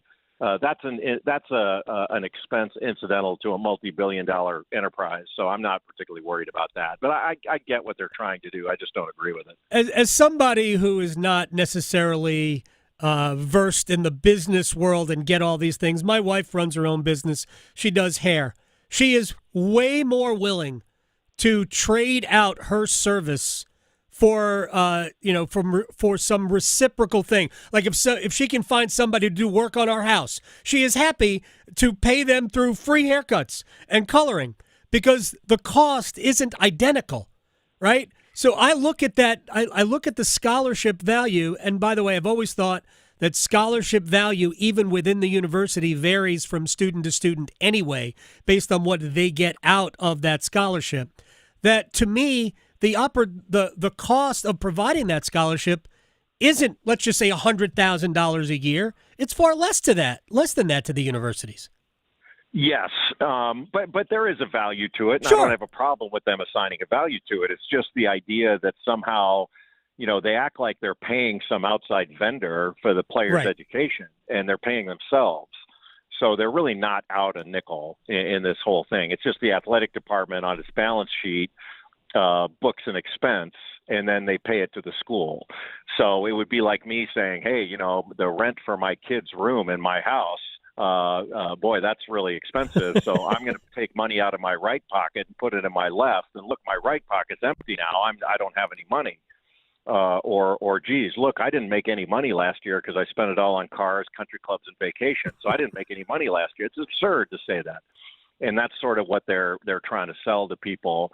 It's just a question whether the public buys it. But the truth is, the public doesn't care how much players get paid. That's been proven. The ratings are up, not down. Interest is up, not down. They don't care if the players are paid. And so the things the NCAA told us all these years that without amateurism, college sports would cease to be and all that stuff was total nonsense. My thing is look, if you think the scholarship is such a great deal, let it stand on its own in the marketplace. Because you give scholarships to non-athletes all the time and you don't restrict what they can earn or accept in the marketplace.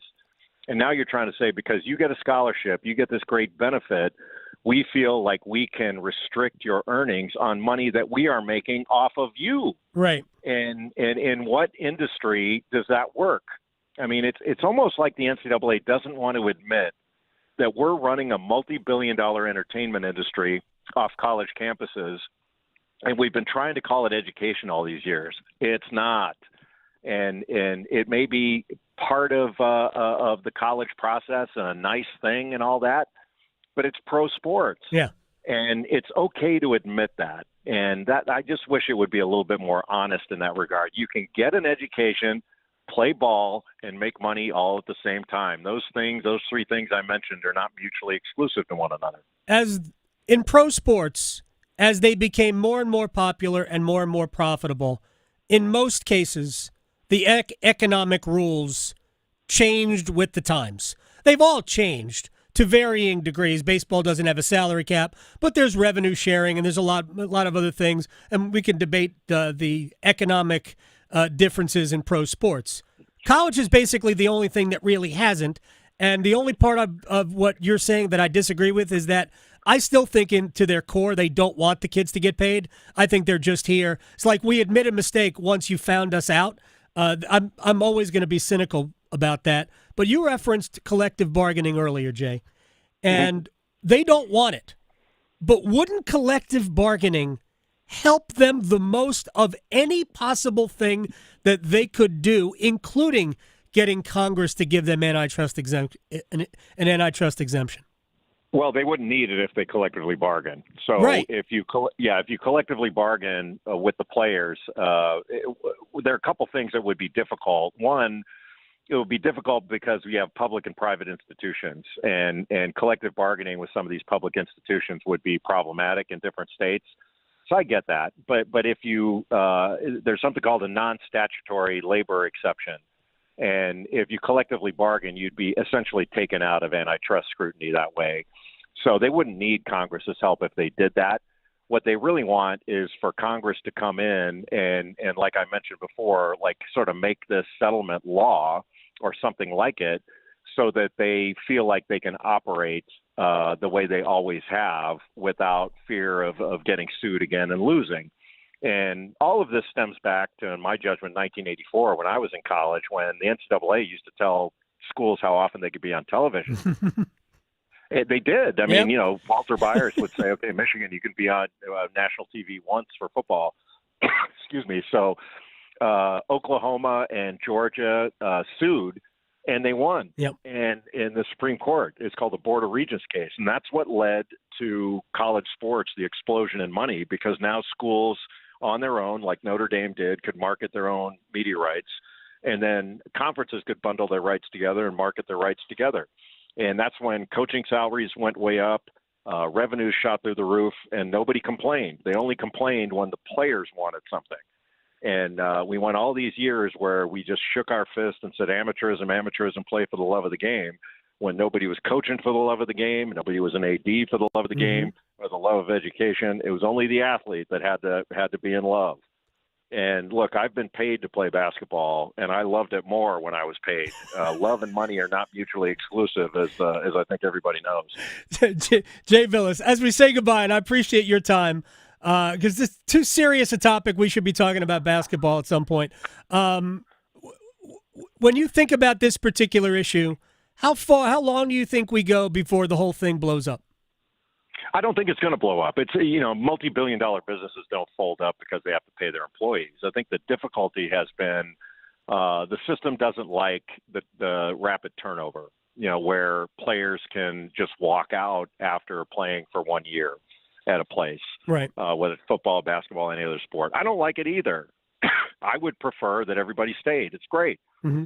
But it's hard to say you're a student to be treated like any other student, and no other student is told that they can't transfer and participate in whatever they want at their new school. But once the players once this revenue sharing thing goes through, what's going to happen is the players are going to be signed to contracts. And in those contracts, they can be multi-year, they can be whatever the parties want. They could be 1 year, they can be multi-year, they can have options in them, but they'll have buyouts. And in those buyouts, so say you're making $1 million a year to go to North Carolina, and all of a sudden Duke is willing to pay your buyout and wants you. They'd have to pay your buyout to North Carolina, and that buyout would count against Duke's cap. And so you're not going to see players moving around once they're signed to contracts. It's just kind of normal business that the NCAA has not let happen. But once they allow that to happen, through the settlement, I think things will normalize. You'll see a lot fewer transfers and a lot more stability. The best thing they could do would be reduce the size of Division I to something reasonable. Like 360 teams in Division I, they're not competitive with one another. Right. So if they reduced it like they do with football, pick a number, 160, then every good player in basketball would want to play on that level. So you'd have more talent spread out over fewer units. And there would be more depth, fewer places to transfer, and you could still invite whomever you want to the NCAA tournament from another division. So to me, that's the smart thing to do, but nobody wants to have the label of not being Division I. Mm-hmm. It would affect their fundraising. It would affect how they're viewed as an institution. It would affect their institutional advancement. So nobody wants to do that. Yeah, and we have more schools making the jump to Division I every year, and very few going the other way, although St. Francis of Pennsylvania announced that they would be headed the other way. Jay Bilas from ESPN, at Jay Bilas on Twitter. Thank you very much, Jay. I appreciate your time. We'll talk again down the road. Always my pleasure. Thank you. You got it. Jay Bilas here on the Adam Gold Show. It's all the stuff that I've been saying for years. I am way more I think Jay is cynical. I think Jay is just smarter than I am. But I don't believe that the core of the NCAA Power 5 administrative wing of college sports, I don't believe they want the kids to get paid.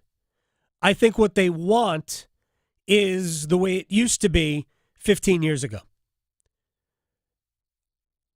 Not that they want to keep all the money for themselves. They just want college sports, and I understand it. They want college sports to be what college sports used to be.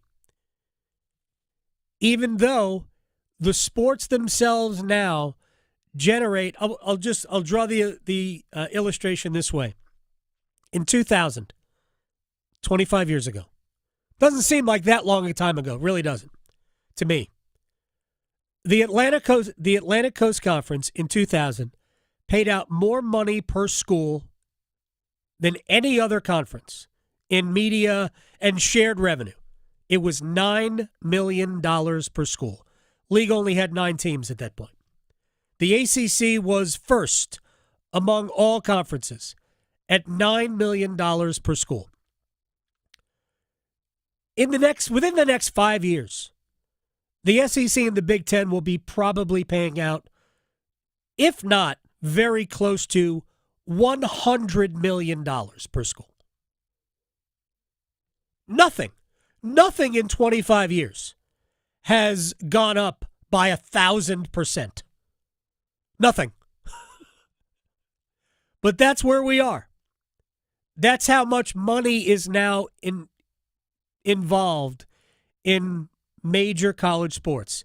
If we were dealing with normal, time over time increases, something normal, then I could understand wanting the system to be what it used to be. But we're not. The system has to change. And the NCAA has not willingly changed at any point. They have only changed due to a court's ruling 100% of the time. All right, we'll take a break. We'll come back. Ben Seltzer is going to be here. We're going to run the numbers with Ben. We are also, before we get to Ben, we're going to stretch, and we'll squeeze in some bets, and then Ben will give us some numbers. Canes, Panthers, next. Chapel Hill to Charlotte, Greenville to Greensboro. Your sports, his state. The Adam Gold Show on the North Carolina Sports Network. Adam Gold here from my friends at FanDuel, and there is nothing better on a Tuesday than a dinger. That's right, a home run, a big fly, a tater. I don't care what you call it, a 4-bagger. Grand salami. FanDuel.com, home of the best profit boost for Dinger Tuesdays. You get the right anytime home run hitter, and we boost the profit. Oh, it's glorious. You just have to pick the right guy. How hard is that? FanDuel.com/AGS. FanDuel.com/AGS. Dinger Tuesday Profit Boost. Official sports betting partner of Major League Baseball.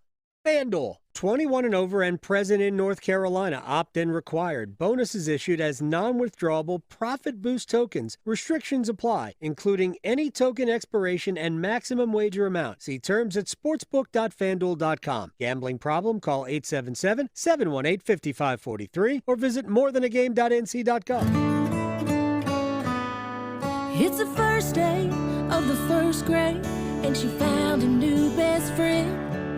It's a laid-back Sunday afternoon you wish would never end. The homemade taste of Bluebell and good friends gathered round. The good old days are being made right now. Bluebell Groom's Cake Ice Cream is renewing its vows on the frozen aisle. Milk chocolate ice cream with chocolate cake pieces, chocolate-coated strawberry hearts, swirls of strawberry sauce, and chocolate icing. See you at the reception. The good old days are being made right now. The good old days are being made right now. Look for Bluebell ice cream at your local grocer and pick up your favorite flavor today. Have you ever heard of paramedics who don't just respond to emergencies, but work to prevent them? The North Carolina Healthcare Association invites you to listen to this month's podcast, Conversations on the State of Healthcare. Cape Fear Valley Health's Community Paramedic Program is a groundbreaking initiative where paramedics aren't just transporting patients, they're building bridges to better care, right from the patient's living room.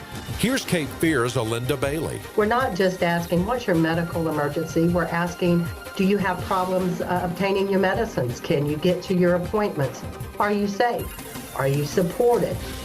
We try to identify not only the medical needs, the mental health needs, but also the social determinants that play a factor in the care of our patients and clients. Join our latest conversations on the state of healthcare wherever you listen to your favorite podcast. And learn more by visiting nchealthcare.org. Imagine a school where you could study AI and ancient Egypt, become a National Honor Student, join a cooking club, or code the next big video game, and do it all in a comfortable space. Your own home. Welcome to NC Cyber Academy, a K-12 tuition-free virtual charter school that provides you with a flexible, personalized education designed to prepare you for college and a career. Visit myncca.com and discover a learning experience that works for you, your family, and your future. At North Carolina Farm Bureau Insurance, you're more than a policy, you're family. With offices in every county, we're close by when it matters most. Our local agents customize coverage to fit your life. And our award-winning claims team delivers fast, quality repairs. It's no surprise Forbes ranked us the #1 auto insurer in America. North Carolina Farm Bureau Insurance. Helping you is what we do best. This is Adam Gold. We had lightning hit a pretty large tree. Oh, yeah. About 150 yards from the house. It'll be my sign to go win the lottery. But you know what? I'm sorry, I can't. I have rules. If it's not over $1 billion, I'm not playing. Yeah, still just millions. The Adam Gold Show.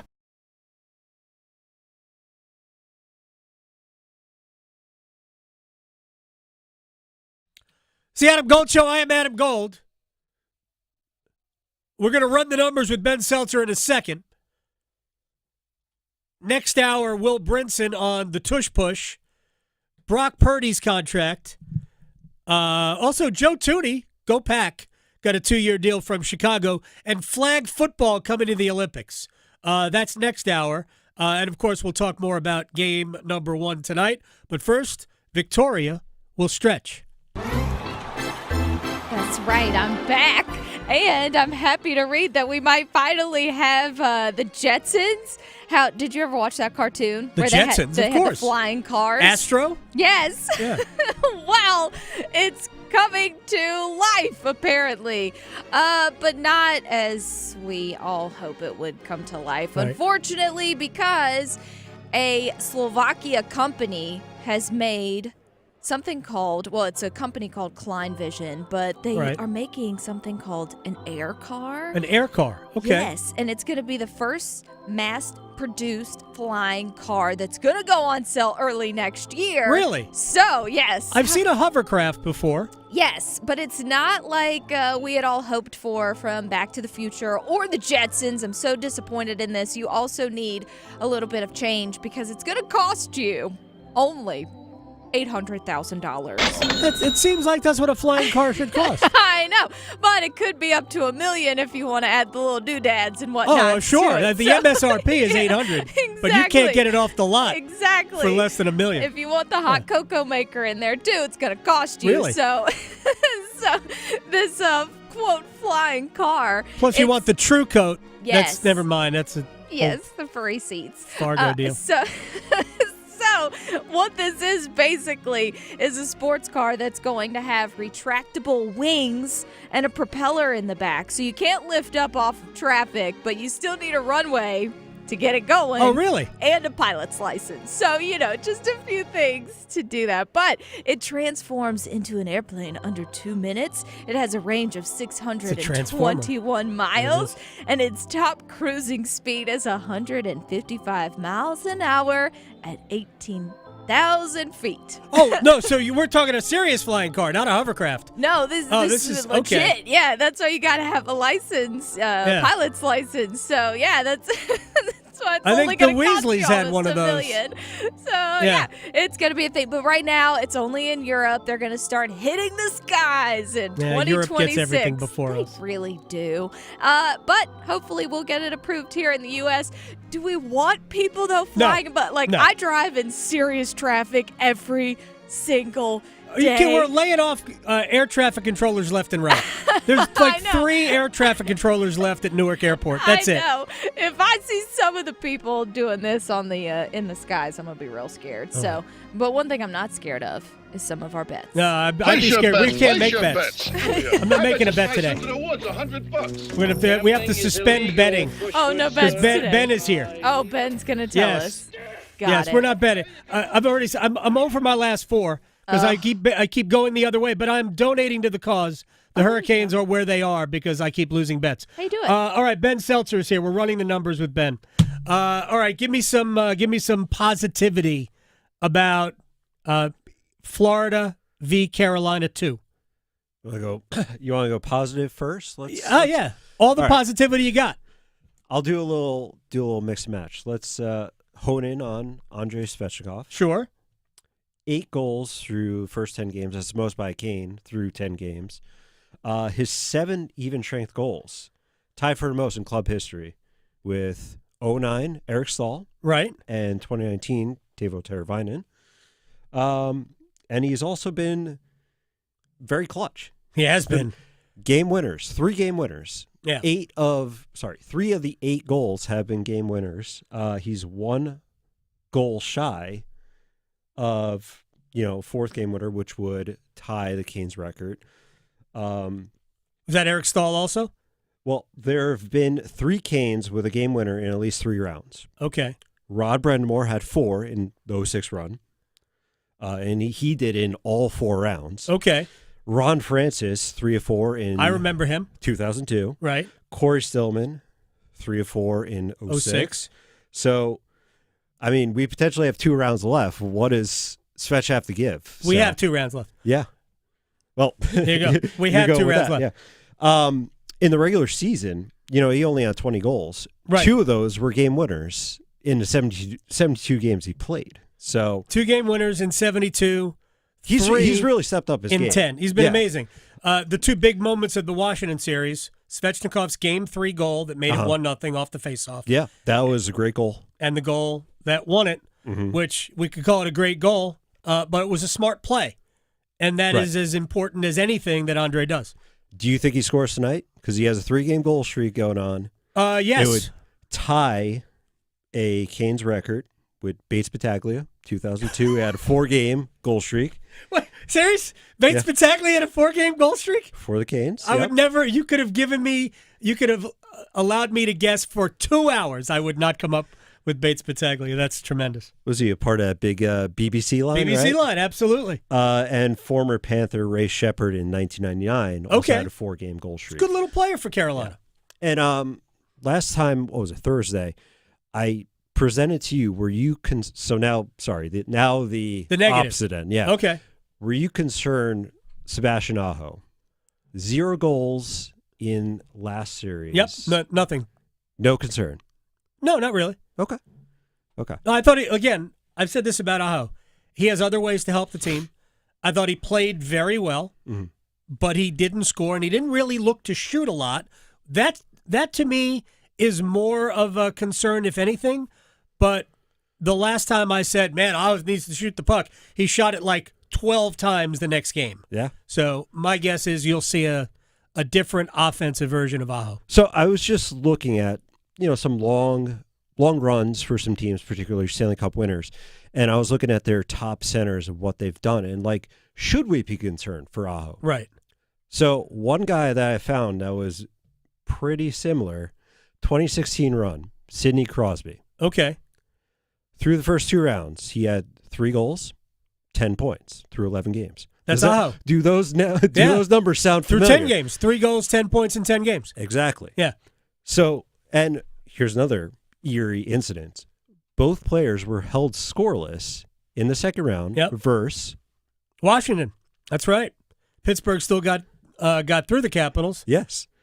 And just looking forward, if this continues with Aho, Sid, he didn't light up the score sheet, but he was consistent throughout. He was very well, he was great defensively. Sure. He had 3 goals, 9 points in the 13 games to close out the final 2 rounds. The 3 goals were all game winners. Yep. That sounds like Aho to me. And he won the Conn Smythe. Oh, look at that. So okay, maybe we could get a little Sidney Crosby energy going to Aho. That would forward. be great. I will say this: no chance they beat the Panthers without Aho on the score sheet. Okay. Zero chance. Yeah. I mean, I absolutely mean that. They'll need a lot of contributors. I agree with that. So I think they need the right contributors. Yeah. I don't think there's going to be a ton of goals in the series. No, you think it'll be low scoring again? Yeah, maybe not quite as low. So we had 16 total goals in 4 games. That's kind of hard to have 4 goals a game total, and we had 7 in the first one. Mm-hmm. So we're not going to have a ton of goals in the series. You know, we were talking a little bit. Is this the same narrative? Is this going to be another boring series? I hate that. You match up these teams, they're pretty similar in terms of stats, too. Not just stylistically, but in terms of stats. You want to talk about depth? 15 of 20 skaters with a goal for Carolina, 16 of 20 with at least 2 points, 18 overall with a point. Florida, 21 of 22 with a point, 17 of 22 with 2 points, 17 unique players with a goal. Yep.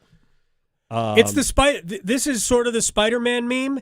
If one of the Spider-Men was a little bit bigger and meaner than the other one. To me, that is the difference. Florida's got a little bit of a size advantage, by and large, and a little bit of a mean advantage. Yeah. Which certainly works for them. By my count, I mean, maybe more, they have 3 guys who are just a pain to play against. Sure. Brad Marchand, Matthew Tkachuk, Sam Bennett. Whereas the previous 2 rounds, who'd Carolina play in that regard? Devils were Timo Meier. Devils. No offense to you as a Devils fan. Sure. I think even at full strength, I think Carolina wins that series. Washington would have presented more of a problem. But Tom Wilson. Yeah. Right. And he had 1 game. Game 2. Yes. That was the Tom Wilson experience. Panthers, they have a little bit more to their lineup in terms of that regard. Yes. All right. We have that player. 30 seconds. I believe Florida's best line right now is the Lundell, Marchand, Lusterinen line. That third line? Yeah. They're killer. That's the best line. Yeah. I'll bet you Rod treats it like their top line early in this series. Do you have a prediction for this series, or do you not do predictions? I'll say it'll be a long series. Although I did say that for the previous 2 rounds. Right. So I did. I also said the same thing. So this will be my prediction as we close. Hurricanes in 7. Okay. That is my prediction for this When series. will they get their first win in a conference final? It's Tonight. been 0 for 12. Tonight they will get their first win in a conference final since 2006 when they beat Buffalo in Game 7. Thank you, Ben. You got it. All right, we'll be right back with the Wall of Sound. From the heels Touchdown, Carolina! to the canes. She scores!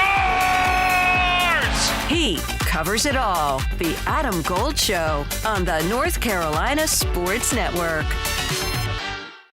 Hey, it's Adam Gold from my friend Gordon Miller, Miller Lending, Kildare Farm Road in Cary. And Gordon is just like you and me, even though he invented the no closing cost mortgage back in 1987, brought it to the Triangle in 96. He's been on Kildare Farm Road in Cary ever since. And when I say he's just like you and me, what I mean is he just bought a condo. I saw it in the newspaper. He bought a condo. He's posing out in front of it. He's got a leather jacket on, looks all cool. But basically what he's saying is that it's okay to buy a house, even though rates are relatively high, because rates will come down, and you shouldn't worry about what the rate is. You're buying a house because you need a house, or you're refinancing your mortgage because you need to refinance your mortgage. Don't worry about the rate. The rates will come down. You'll refinance free of charge because you're not paying closing costs when you go to Miller Lending. Nobody ever pays closing costs at Miller Lending unless you really, really, really want to, and why would you? Miller Lending on Kildare Farm Road in Cary, an equal housing lender, NMLS ID 250-2146. A pepperoni pizza for the table. May I suggest trying it with our Pepsi Zero Sugar? It has just the right amount of sweetness to complement all that cheesy, saucy goodness. Simply divine. Pepsi Zero Sugar? You've really outdone yourself this time. Pizza deserves Pepsi. Handy Hugo's has a refreshing deal. 2 1-liter Pepsis for just $3. Quench your thirst at Handy Hugo's today. Support for The Fan comes from Paramount Pictures presenting Mission Impossible: The Final Reckoning. Every choice, every mission has led to this. Tom Cruise is back as Ethan Hunt in his most challenging mission yet. Mission Impossible, The Final Reckoning, only in theaters and IMAX on May 23rd. Listen afternoons during The Drive with Tim Donnelly this week to win a Fandango gift card to witness the action and adventure on the biggest screen possible. Don't miss your chance to see the movie of the summer. Hey friends, Paul Ihander from 99.9 The Fan for Clayton Homes. And as you know, here in North Carolina, summer's heat up. And so are those deals at the Clayton Homes Sign and Save event. Right now, you can save up to $5,000 instantly on a brand new home. That's $2,500 off a single section or $5,000 off a multi-section home. And you know these homes are built tough in state-of-the-art facilities that protect them during construction. And you know every home is loaded with Energy Smart features, giving you comfort, efficiency, and long-term savings. And with tons of floor plans and fully furnished models, it's easy to find your perfect match. Visit your local Clayton Homes or Oakwood Homes or check out limited time offers now at manufacturedhomeoffers.com. But don't wait.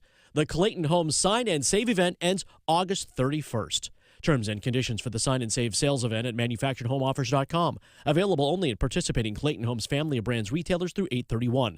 Amount of savings may be limited. Ask for details. May not be available with certain financing. Lender restrictions apply. Earth Justice is a national legal nonprofit fighting to protect people's health, to preserve magnificent places and wildlife, and to combat climate change. Visit us at earthjustice.org. Earth Justice. Because the Earth needs a good lawyer. Progressive knows if you have to choose between everyday life and your RV wins. What, are you going to take the RV to the mountains or go pick up your dry cleaning? RV wins! Are we cleaning the gutters or taking the RV camping? RV wins! Are we getting a new passport or cruising up the coast? RV wins! Don't forget, you got that trip to Sweden coming up. Oh, yeah, passport, then RV. With Progressive, you can bundle your RV with your home or auto and save with a discount and spend more time enjoying those savings in your RV. Progressive Casualty Insurance Company affiliates and other insurers. Not available in all states and situations. I'm attorney Brian Ritchie. Workers' comp can be tricky, but my law firm will be on top of all the complicated paperwork and sneaky deadlines so that all of your I's are dotted and T's are crossed. If you've been hurt on the job, now I'm on top of it. Contact us at ritchielaw.com. Broadcasting live from the Lenovo Studios. WCMC HD1 Holly Springs. 99.9 The Fan. The Triangle Sports Leader. 22 seconds left on the power play. Marchman tosses it off the chest of Hellebuck. Played to the corner by Pionk. Circling that, taking to Harley. Series over! Harley with the winner for the Dallas Stars, who established himself as a number one defenseman when Haskin was out injured this year.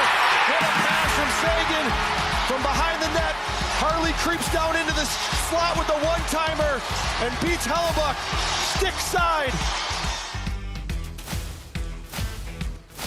That was Dallas knocking Winnipeg out of the playoffs. Game 6. It's a good game. We finally saw the best version of Connor Hellebuck on the road. Dallas was still able to win it. That was a fun series. The Mikko Rantanen got quiet the last 4 games of the series. So maybe that was... Look, nobody's saying he's not an amazing player, all world.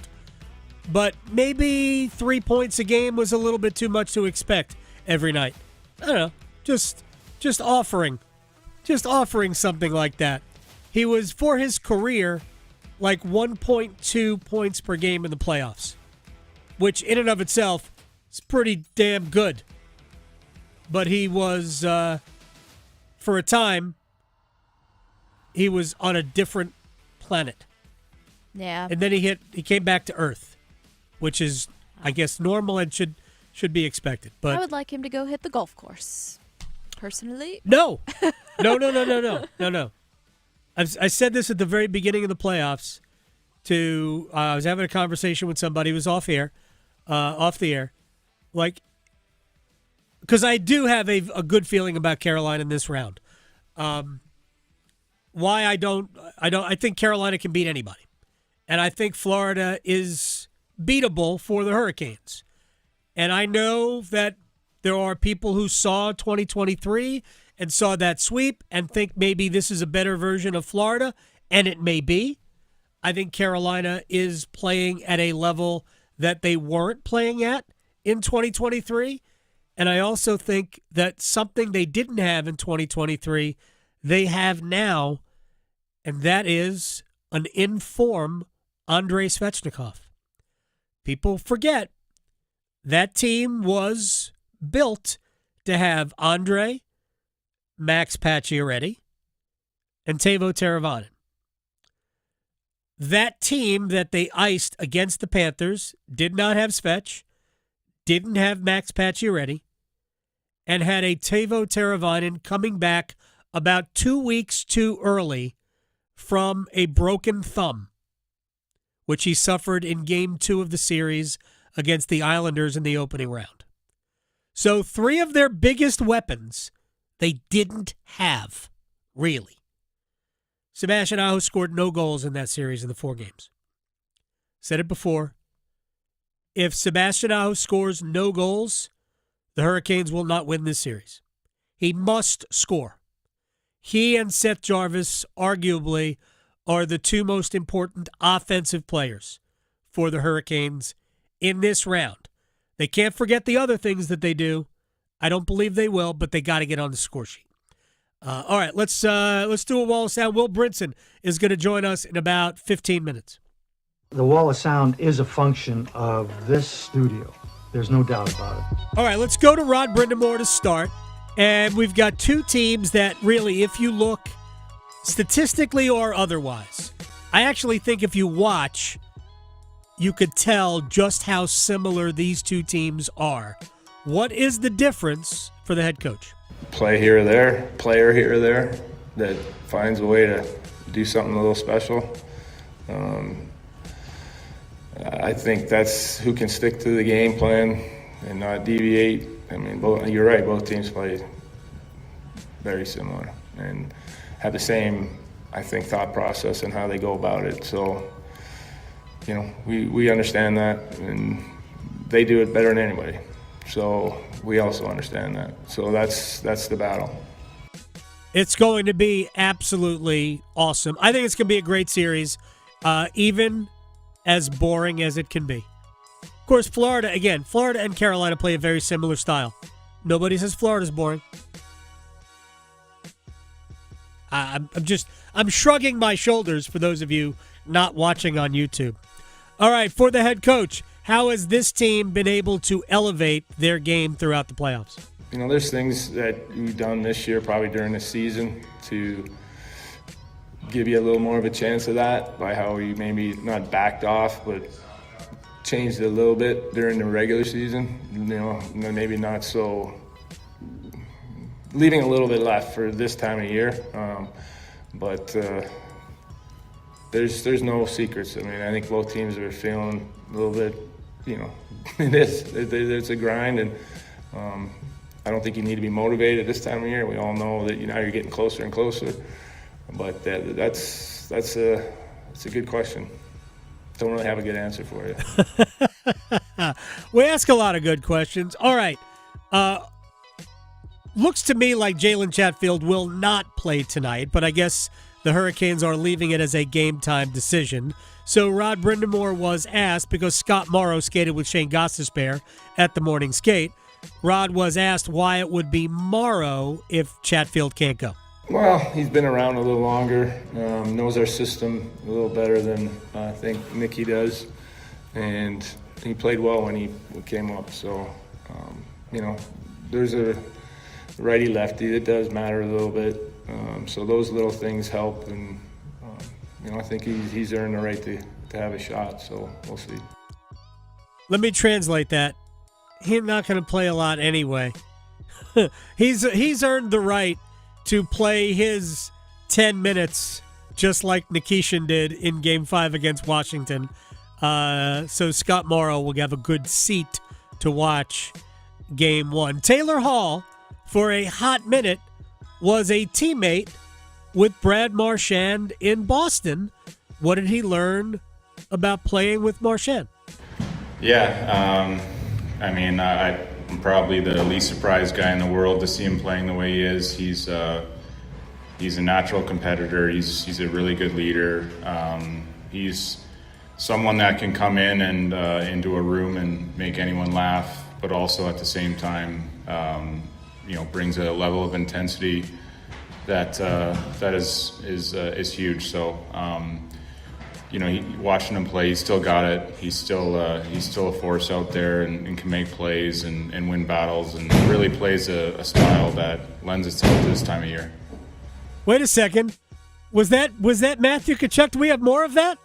I want to hear that again, because Matthew Tkachuk was apparently using a workout ball to get warmed up today. Let's hear it. Taylor, I asked Seth yesterday if it was a little exciting to where you both were started this year. Yeah, it's should I go or? See, those Tkachuk brothers, they know. Their dad's been in it. He's taught them some things. That's fantastic.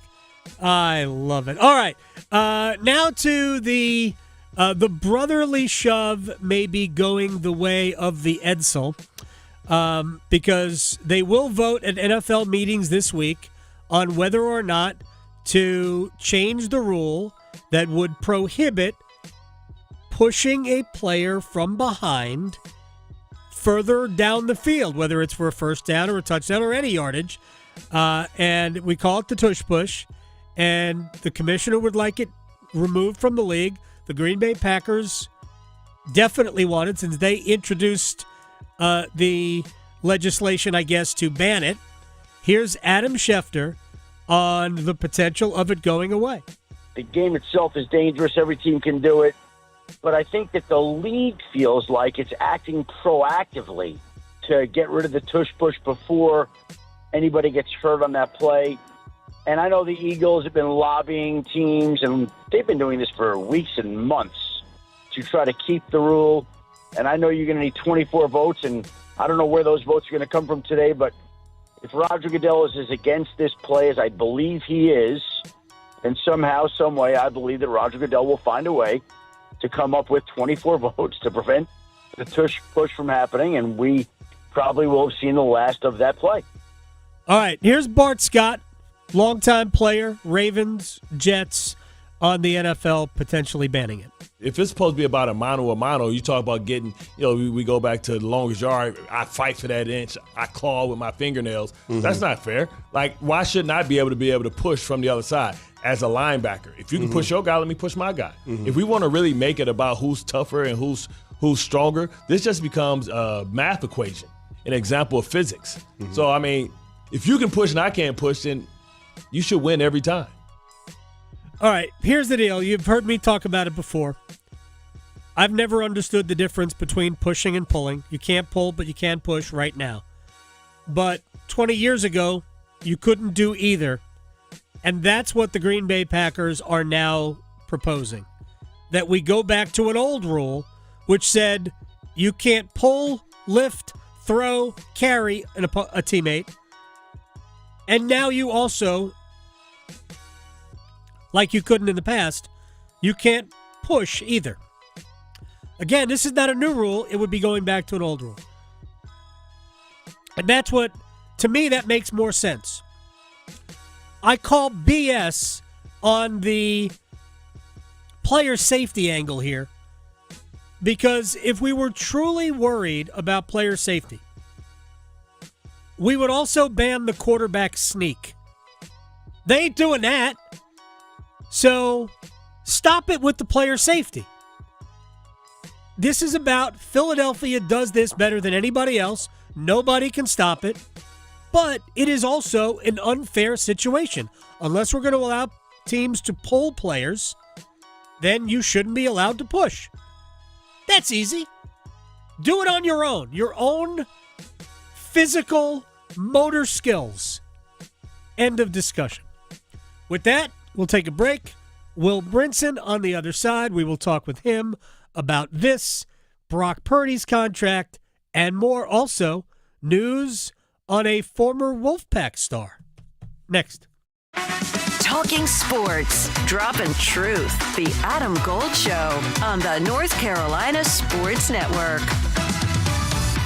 It's playoff hockey night in Carolina. The Canes, Florida, in the Eastern Conference Final, Game 1. Svechnikov scores! is Carolina strikes first. It's 1-0 Hurricanes. Storm Watch with Adam Gold at 7. Puck Drop at 8. Andrei Svechnikov beats Thompson, and Carolina takes a 2-1 lead. On your exclusive home for the Carolina Hurricanes, 99.9 The Fan. If Heineken Silver was a 60-second radio ad, it'd tell you all the stuff you need to know in only 30 seconds to keep things light and refreshing. Seriously, time me. Heineken Silver, a world-class light beer that's surprisingly crisp and refreshing. Made with only premium quality ingredients and just 2.9 grams of carbs and 95 calories. All without compromising on taste. Heineken Silver. Order now at Heineken.com/silver. Must be 21 and older to purchase. Enjoy Heineken responsibly. Whew. 30 seconds. That's it. Done. Peace. Are you in charge of running the building maintenance plays at your workplace? If you're facing roofing issues, you gotta get RoofWorks into the game. Hi, this is Holly with RoofWorks. You can count on us to be your MVP when it comes to taking care of your commercial building roof. We handle leaky roof repair, coatings, total replacements, upfits, and we even do commercial gutters. Let us show you what a valuable addition we are to your building maintenance team. Contact us today online at roofworks.com. That's roof, WERKS.com. Maxed out on credit cards, struggling with high interest debt? You can pay it all off in days with Loan Pronto's Rapid Equity Loan. Hey, it's Dennis Cox. Get cash out now without touching your low rate first mortgage. No appraisals, no waiting, no BS. The Rapid Equity Loan program at Loan Pronto is amazing. One Loan Pronto client just got $300,000 approved in under 24 hours. They paid off debt, renovated the kitchen, and cut their monthly expenses by $1,800. That's a huge turnaround. Loan Pronto, instant approvals, low rates, no hard credit pull up front. Listen, your home equity is yours. Use it. Get cash to consolidate your debt down to one easy low monthly payment. Call Loan Pronto now for a free instant appraisal for your home and see how much cash you can get today. Loan Pronto is A+ rated by the BBB and have nearly 2,500 five-star Google reviews. Their service is off the charts. Call now to start the conversation. 919-381-1760, loanpronto.com. 919-381-1760. Get debt relief now. Loanpronto.com. Equal housing lender. NMLS 166171 on approved credit. NMLSconsumeraccess.org. Prescriptions require an online consultation with a healthcare provider who will determine if appropriate. Restrictions apply. See website for details and important safety information. Price varies based on product and subscription plan. Hey guys, let's talk ED because millions of men experience it, but not everyone can access or afford treatments like Viagra. Well, Hims can help. Through Hims.com, you can get a full range of treatment options for ED, including daily or as-needed meds through a 100% online process. It all starts with an online intake form. Get started at hims.com/joy, and from there, a medical provider licensed in your state will determine if ED treatment is right for you. If prescribed, your medication is shipped to you for free. Find the ED treatment that fits your needs with options up to 95% less than the brand names. Millions of men experience ED, but Hims can help. To start your free online visit and save up to 95%, go to hims.com/joy. That's hims.com/joy for your free online visit. HIMS.com/JOY. Hello, I'm Joe Cordell, founder of Cordell & Cordell. Divorce is complicated, especially when your small business or professional practice is involved. At Cordell & Cordell, we understand that these assets raise unique valuation and allocation issues. For 35 years, we've helped doctors, lawyers, and small business owners navigate divorce with confidence. Call us at Cordell & Cordell. Let me tell you, I understand on a personal level, your business is much more than a job. It's your legacy. Joseph Cordell, licensed in Missouri and Illinois. CordellCordell.com. This is Adam Gold. I did love that Rod video with him, though, when he was trying to communicate. Yeah, you speak hockey. And he was like, it's okay, you don't need to know this, you know hockey. And I was like, oh, heartstrings. It's fantastic. Yeah, no, it was awesome. The Adam Gold Show.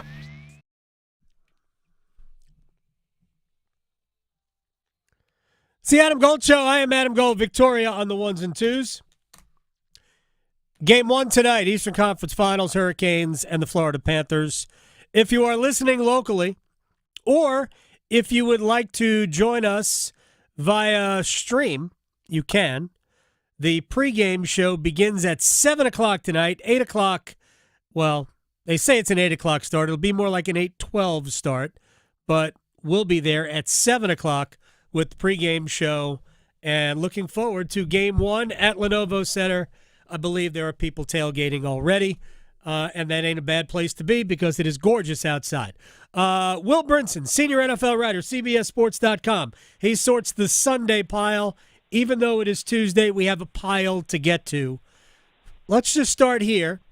Do we have any news from NFL meetings that they have either voted to squash or maintain the brotherly shove? I don't believe I have been completely out of pocket for like an hour, but I'm like 99% sure we have not gotten an official squishing of the tush, which is probably something that I should rephrase. But no, I like it. Nevertheless, I don't. So the Packers, as I understand it, resubmitted their proposal. They revised their proposal, submitted it at the league meetings to have the tush-push banned. The NFL owners are going to discuss and vote on it. The Eagles, who obviously benefit most from it and helped them win the Super Bowl, have been calling around to various teams in the league as Nick Sirianni said they would, by the way. He pointed out that several of his former offensive coordinators, including Shane Steichen and Kellen Moore, got head coaching jobs as a result of the tush push, and that he would be letting them know that their franchises should #do the right thing, if you will. Yeah, no. And vote not to ban it. They can do the right thing all they want. There's two elements to this. Not for a single second do I believe the player safety angle here. I don't, because they're not banning the quarterback sneak, which there's a lot more quarterback sneaks than there are brotherly shoves or tush pushes, and they ain't banning the quarterback sneak. If they want to go ahead and do that, then I will believe more that this is a player safety issue. I don't believe it is. I believe it's an issue that nobody can stop the Eagles from doing it. And I think there's enough teams that are mad, and maybe Roger Goodell doesn't like the play. But I think the Packers are doing it the right way in this regard, is that they're simply saying, well, this used to be a rule that you couldn't do it. And then somehow we got rid of that rule and allowed teams to push, but we still didn't allow them to pull or lift or throw or in some other way assist without blocking somebody else. And this is where I think the Packers are doing it the right way. Yeah, they're sort of, I think you look at this from like two angles. One, I always take and obviously he's in the news for other reasons, Bill Belichick angle here, where, Belichick would do, like you go back and think about when the Colts lobbied the league to change the defensive rules because Patriots defensive backs are being too handsy. The Patriots would beat the Colts every year because the Colts offense would bog down because the Patriots defense could get away with more. Right. Well, obviously Belichick didn't want him to do it, but he's willing to operate within the confines of the rules. Like that's how you have to think as an NFL head coach, is not, why isn't this fair to me? More so as, okay, these are the rules. What can I do within the rules and up to the line of the rule in order to legally gain an advantage? And I think the Eagles have done a really good job of that. So to your point, what the Packers are I think the spirit of what the Packers are doing is we can't beat the Eagles. Right. But the way that they're doing it is by saying, hey, we've had, like you point out. So I think, Mark Murphy's been around this game for a long time, and he's on his way out as Packers president. They have a requirement that he step down and retire at a certain age, which, by the way, is something that maybe could be used across the country, nevertheless. And that's just generally speaking. And, I think on his way out, he's trying to get this instituted because he knows it'll give the team a better advantage, particularly in the playoffs if they have to play the Eagles again. But I agree with you. I think they're doing it the right way by sort of taking sort of like a legislative approach to it, in the sense of like, well, this was a thing and then it changed. Why shouldn't it be a thing again? And like that makes it a little more viable than just like stomping your feet and complaining that you can't beat the Eagles because they can do that. If I were the Eagles, I would counter. Seriously, I would counter with you should be allowed to pull players. That's what I would counter with. Sure. Because to me, this is all about under your own assistance. Pull? The Liberty Pole? Yeah. Huh? Anybody? Well, easy. Like the Liberty Bell? Well, very good. I wasn't quite there with you. But here's the thing. Like, it should, you should only be able to do things under your own, your own power, if you will. Like that phrase, when a guy gets injured on the field, he left the field under his own power. If you can't do it under your own power, then it shouldn't count. But if the Eagles want to continue the tush push, and I'd be okay with it if they did, they should introduce a rule that would allow a player to be pulled or thrown forward for a first down or a touchdown or whatever, and argue it on that regard, because to me they should be treated the same. I would actually argue, I don't think they're going to do that, because then you're going to have like an offensive lineman in the backfield chunking small running back. Oh, tell me we wouldn't like that. Sports Center wouldn't love that highlight. To watch somebody shot put Austin Eckler. Exactly. Over the line. I agree with that. Yeah. Exactly. It'd be like professional wrestling, where they wind up and they throw their tag team partner at the other guy. Yeah. Oh, that would be awesome. I like it.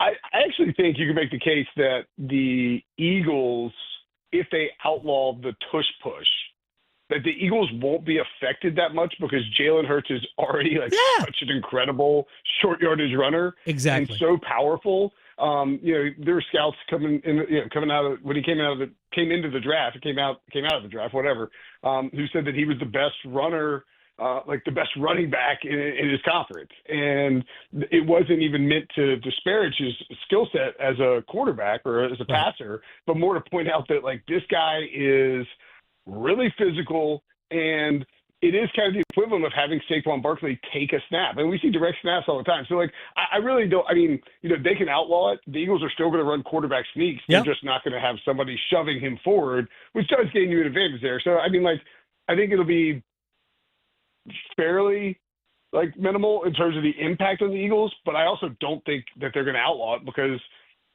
we haven't seen any studies that show player safety is an issue with the tush push. Right. Well, they're claiming we're trying to get ahead of it. Again, I don't think player safety plays a single solitary role in this particular issue.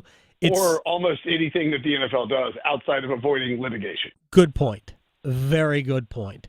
Brock Purdy's contract, great, not so great. What are your thoughts on it? Yeah, I think I plop it in the bucket with all quarterback contracts, where you got a quarterback, you got a good quarterback. Yeah. You have a very good quarterback, a guy who could take you to the Super Bowl and get you on the brink of winning a Super Bowl, were it not for Patrick Mahomes existing on planet Earth, right? And you look at it's to me you're going to have a hard time with me having an issue with any quarterback's contract.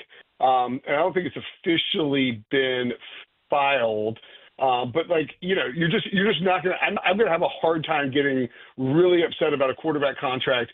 Even if we're talking $180 million in guarantees, full no trade clause, 5 years, $265. Obviously, that's a ton of money. Right. But this is just the going rate for quarterbacks. And as you and I have talked about a lot with respect to the Cowboys, Dak Prescott, is up there in terms of that market. The 49ers found a guy who operates their head coach's offense really well. Yep. They realized that they can take certain pieces and put them around him, and they can be really successful on offense when they're healthy. And that matters, of course. You got to be healthy. But that offense, when operating at full speed, is really, really good, and they have a guy who can do it. Now, is it better to have Brock Purdy on a cheap contract? Yeah. In theory, could you go and find somebody in the draft for cheaper and plug them in there? Yeah, you could operate under that theory, but I think more don't probably keep drafting quarterbacks, but you got a guy who could be really successful. He's young. Pay him as soon as you can, because that market is only going to go up. So while the numbers are crazy, it's a lot like when the 49ers paid Jimmy Garoppolo, or when the Raiders paid Derek Carr, and everybody's like, oh my God, this is insane. It's 10 minutes later, those contracts were right back where they should be in terms of the middle of the pack of what they're being paid. Purdy's had MVP caliber seasons. I got no problem paying him. Yeah, and the thing is that the contract basically pays him like the 7th or 8th best quarterback in the league. And that's basically what he is.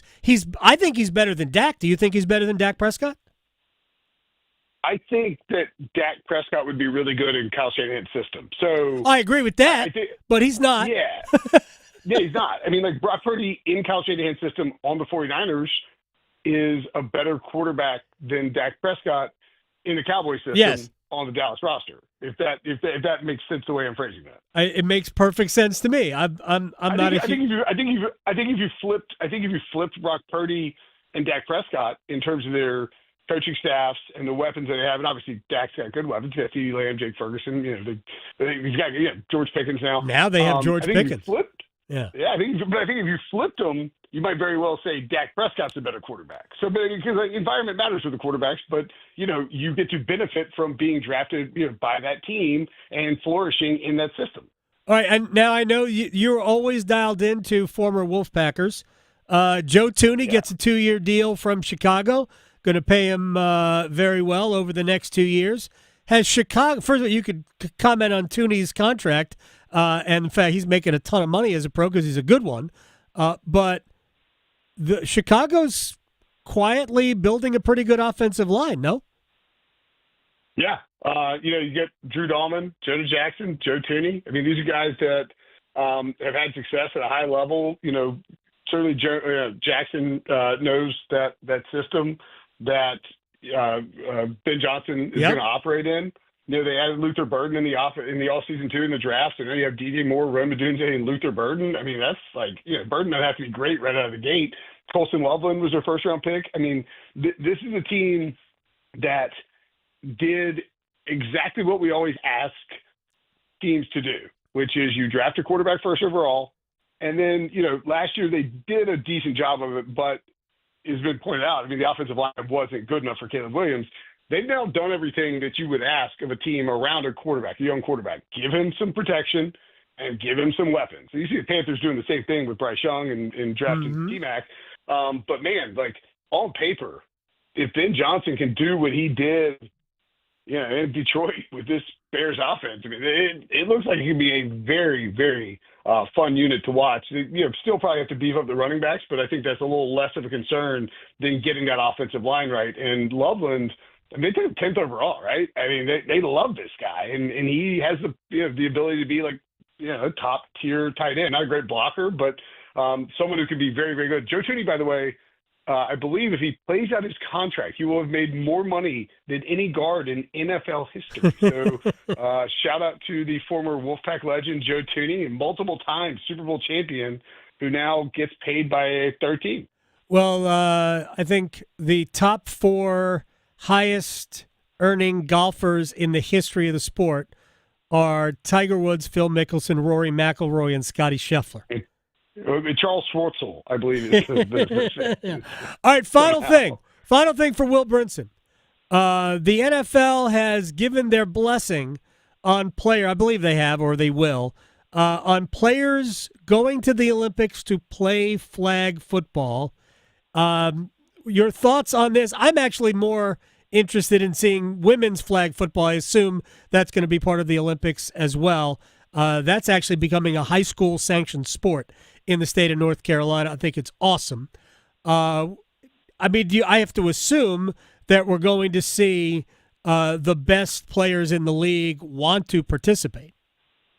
Yeah, I would think so. I mean, you play flag football, you see it at the Pro Bowl, you see minimal injury in terms of, it's got to be a pretty fluke injury to go out there and get hurt. You got a chance to get an Olympic gold medal as an NFL player. Why not go out there and I mean, you would think that America might, run roughshod over everybody else. I mean, obviously, theoretically, yeah.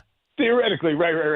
And if we don't, we'll figure out a way to boost it like we did with basketball. I mean, I would suggest personally that, just because I want an Olympic gold medal, that the national team hire myself and my good buddy Carmick Lamb, who at one point in time we're running into our second undefeated season as sorority flag football coaches at NC State. I'm sure the brain trust would be amazing. I mean, you got to go Lamar Jackson at quarterback. There's no chance. The flags are not easy to grab. There's just no chance you would ever be stopped with Lamar Jackson at quarterback. None. Or you just run the tush push and get like 4 yards before anybody can pull the flag. That's right. You've got all these people around the ball carrier. Will Brinson, senior NFL writer, CBSSports.com. He sorts the Sunday pile. Canes in how many, sir? Canes aren't favored to win the series, but favored to win game 1. I like the under 5.5 tonight. Screw it. Canes sweep. See you, Florida. Get out of here. Canes in 3. That's where we're going. Canes in 2. Florida gives up. That's how badly we beat in the first two games. White flag. All right, man. I'll talk to you soon. Thanks, man. All right, buddy. See you, man. Will Brinson, senior NFL writer, CBSSports.com. Canes in 2. Canes in 1. It's over after tonight. All right, we have a rewind. We talked to Chad LaRose earlier. That's always fun, and we'll get you ready for game 1 tonight. What is the real difference between these two teams? What was it in 23? What will it be in 25? Next. Questioning goalie interference calls since day one. The Adam Gold Show on the North Carolina Sports Network. It's not about the cars, the speed, the action. It's not about the party or the long weekend. It's about them, the ones that gave everything. This Memorial Day weekend, we honor the fallen at America's Home for Racing. The 66th running of the Coca-Cola 600.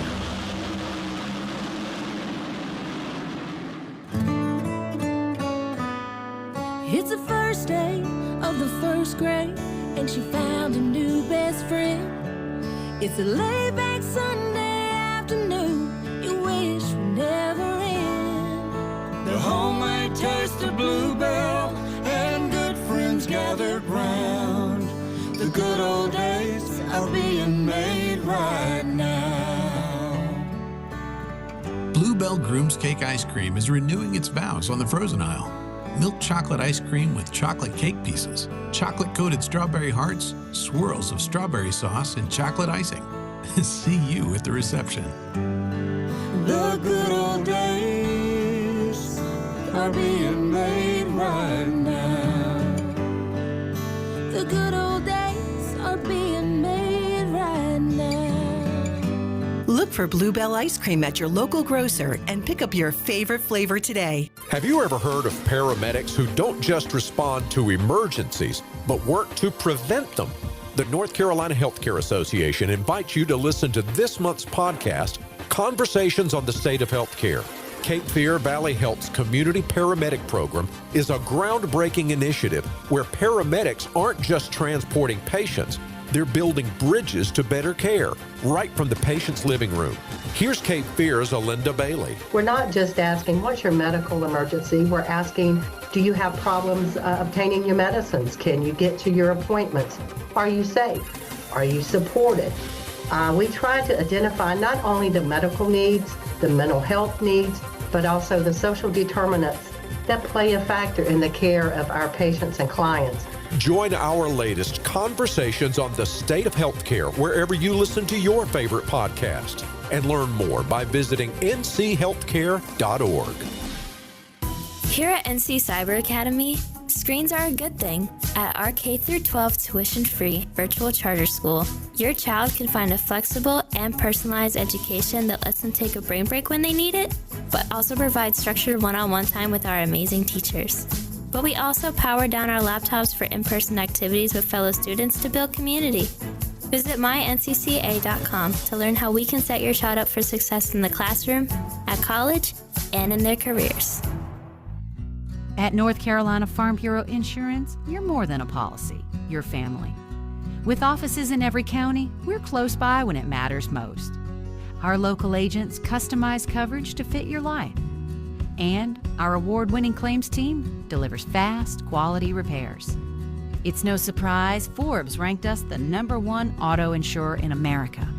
North Carolina Farm Bureau Insurance. Helping you is what we do best.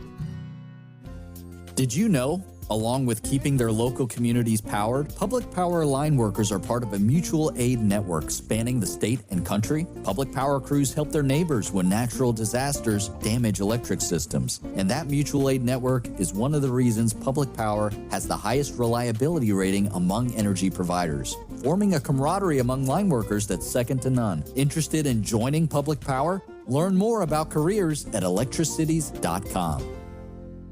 One Adam Gold. One Adam Gold. If Andrei Svechnikov watched Eric Cole highlight tapes and cause chaos. Mm-hmm. Hey, hashtag, you didn't even mean to do that, did you? I didn't. Well, that's the old one. I know, but right? It's still relevant. Now we're raising up. Maybe we should go back to cause chaos. I know, we need to go back to causing chaos. It's interesting. I did kind of subconsciously bring that out. The Adam Gold Show.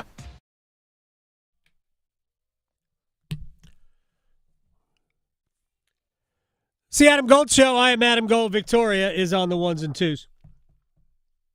We'll rewind in just a couple of minutes. Run down some of the news of the day. As we talked with Will Brinson earlier, the NFL's meetings are going on, and the tush push, which the Green Bay Packers have introduced a plan to eliminate from the NFL playbook. It was tabled last month, tabled meaning they decided to not vote on it. The commissioner clearly wants it eliminated from the game. Otherwise, he would have just said, "No, man, vote on it so we can get this over with." But he wants it out. So before they vote, he's going to make sure that they have enough votes to get done what he wants done. And the Packers, among other teams, have argued against it. The Eagles are obviously arguing for it. And I'm not against the play at all. But if you're going to be able to push, you should be able to pull. And right now you can't. And the NFL is going to hang their hat on player safety. It has nothing to do with player safety, because if it did, they would also ban quarterback sneaks. It's the same play. Same play. It's about a giant scrum with, large people pushing at each other. That's all it is, a large scrum. And to be honest, it does give you an advantage if you can get people behind the scrum who are pushing against you. That just basically says the quarterback can be 700 pounds. If you get 3 players behind him, a sumo wrestler pushing the quarterback, adding to his weight, then that's okay. And it's really not. But the NFL is going to look at it as pretend it's a player safety issue, and it isn't. So they'll vote on this. My guess is that it will be outlawed, and it will be outlawed, I think, for the right reason, even though the NFL is doing it for the wrong reason. It'll be outlawed because there's no difference between pushing and pulling, and that's the way the rule is going to read. All right, so we have that. Flag football is going to be in the Olympics in 28. Brilliant move, by the way, to add that for the 28 games. It's going to be all over television. Have you watched rugby sevens in the Olympics, Victoria? I don't think so, no. It's amazing. I think it wasn't this past summer games. It was the summer games before that I first saw rugby sevens, and I went, this is incredible. Yeah. 24-minute games. Oh, wow. Yeah, even better. Yeah. Right? So Done. It was, but super exciting. And obviously new for somebody who had never watched rugby before. A quicker version of it. I thought it was great. And so flag football will be equally great in the Olympics. Way better than beach volleyball, which should be banned. You're not a fan of beach volleyball? No. Uh-huh. It's you know how beach volleyball came to be? Seriously. And whatever. People like it. You like what you want. basically they took, it was like a commercial for suntan oil. Oh, yeah. That makes sense. Oh, my God. Like, right. Why do the female participants wear almost nothing? Right. Yeah. Yeah. I get it. I get why people like it. I happen to not. I like the teams. I like those regular are intense. regular volleyball. Yeah. Those games are intense. Awesome. I love those. So, and by the way, professional volleyball is becoming a little bit of a bigger deal. Yeah. Lately, yeah. So good. There should be aspirations for great volleyball players to play like clothed. Right. Yeah. Anyway, but this is going to be incredible television, and if the NFL has high-profile players, if Patrick Mahomes or Lamar Jackson is playing for the United States in flag football in the Olympics, yeah, it's going to be amazing. What I'd like to see, though, is each nation have a couple of teams or 3 teams. Can you imagine the Americans sweeping gold? And they would. Mm-hmm. They could put 20 teams in and go 1 through 20 right. in the Olympics. So, yeah, it'll be cool to watch that. I am more fascinated, though, about women's flag football. That is going to be a high school, a recognized high school sport for girls, and that is tremendous. Tremendous. Anyway, this is going to be fun to watch that. All right, real quick before we rewind. Earlier in the program, mentioned this article in the New York Times today saying that Jordan Hudson is telling people that she and Bill are engaged.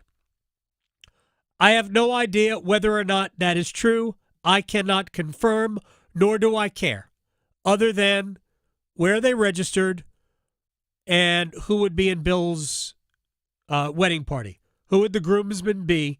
Because all of the people that we would normally associate Bill Belichick with, probably like Tom Brady, Robert Kraft, probably aren't interested in being at his wedding party.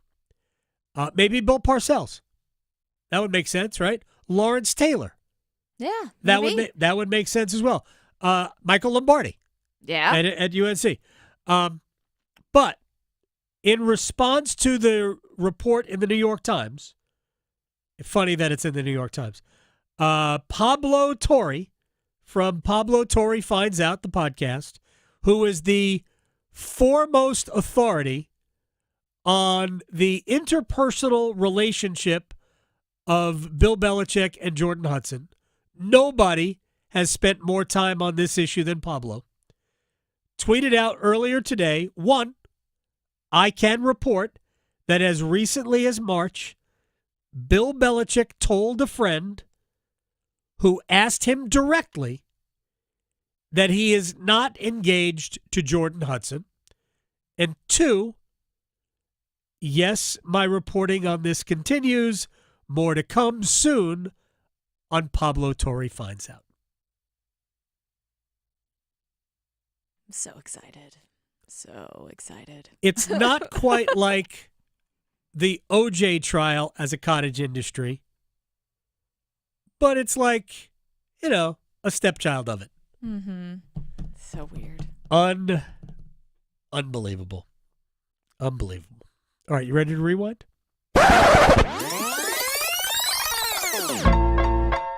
All right, Chad LaRose joined us. So let's go through some of the highlights of Chad. And I asked this of Sean Walker today as well.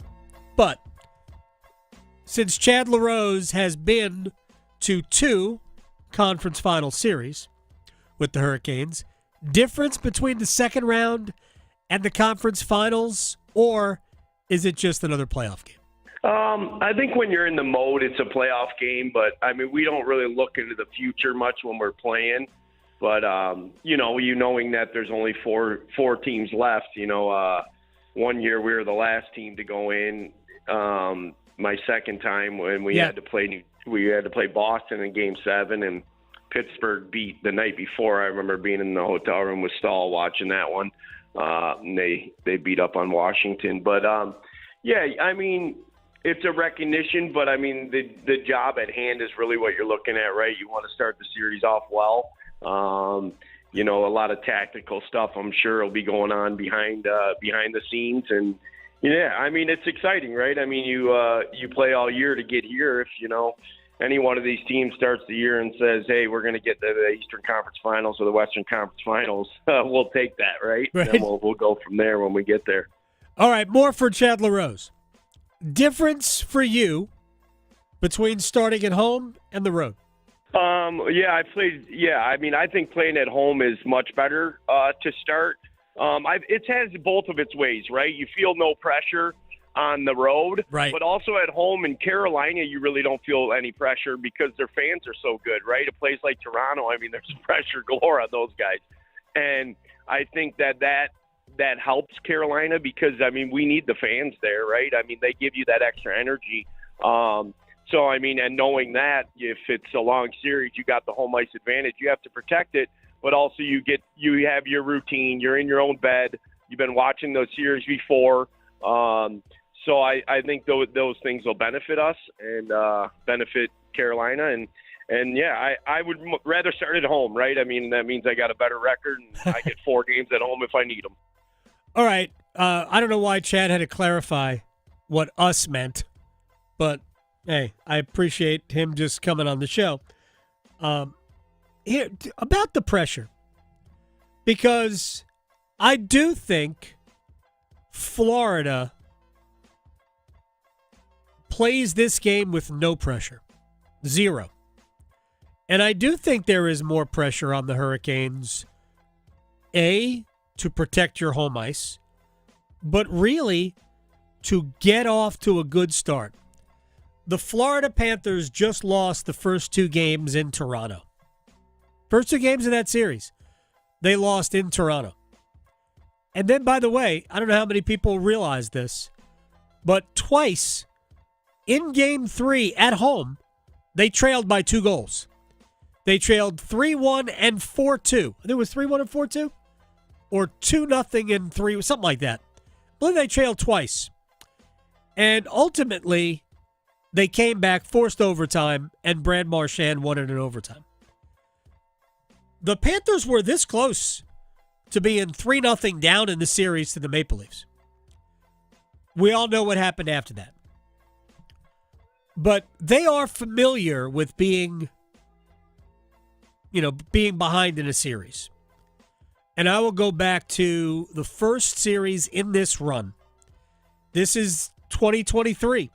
Boston sets the all-time record for regular season record. 65 wins, 136 points, I think it was. And they led Florida 3-1. Game 5 in Boston, Florida trailing with their net empty at the end. I forget who scored the goal to tie it. I believe Carter Verhaeghe won it in overtime. But Florida was an empty net away from losing in the first round of the playoffs, which likely would have had Carolina and Boston in the conference finals for the second time in 5 years. And that would have been fun. I don't know how it would have played out. But Boston was the best team in the league that year during the regular season. But they lost to Florida. By the way, the year before, Florida was the best team in the NHL. They just were. They flamed out the second round of the playoffs. They beat Washington comfortably, and then I think they lost to Tampa in the second round. Did they lose to Tampa in the second round? Yeah, I think they lost to Tampa in the second round of the playoffs in 22. Yeah, that's right. Tampa ended up going to the finals where they lost to Colorado in the Stanley Cup Finals. So Florida had been building, but Florida made a coaching change. It was Paul Maurice's first year, and they needed to kind of have a good last, say, 6 weeks to make the playoffs, and they qualified last among the 8 playoff teams.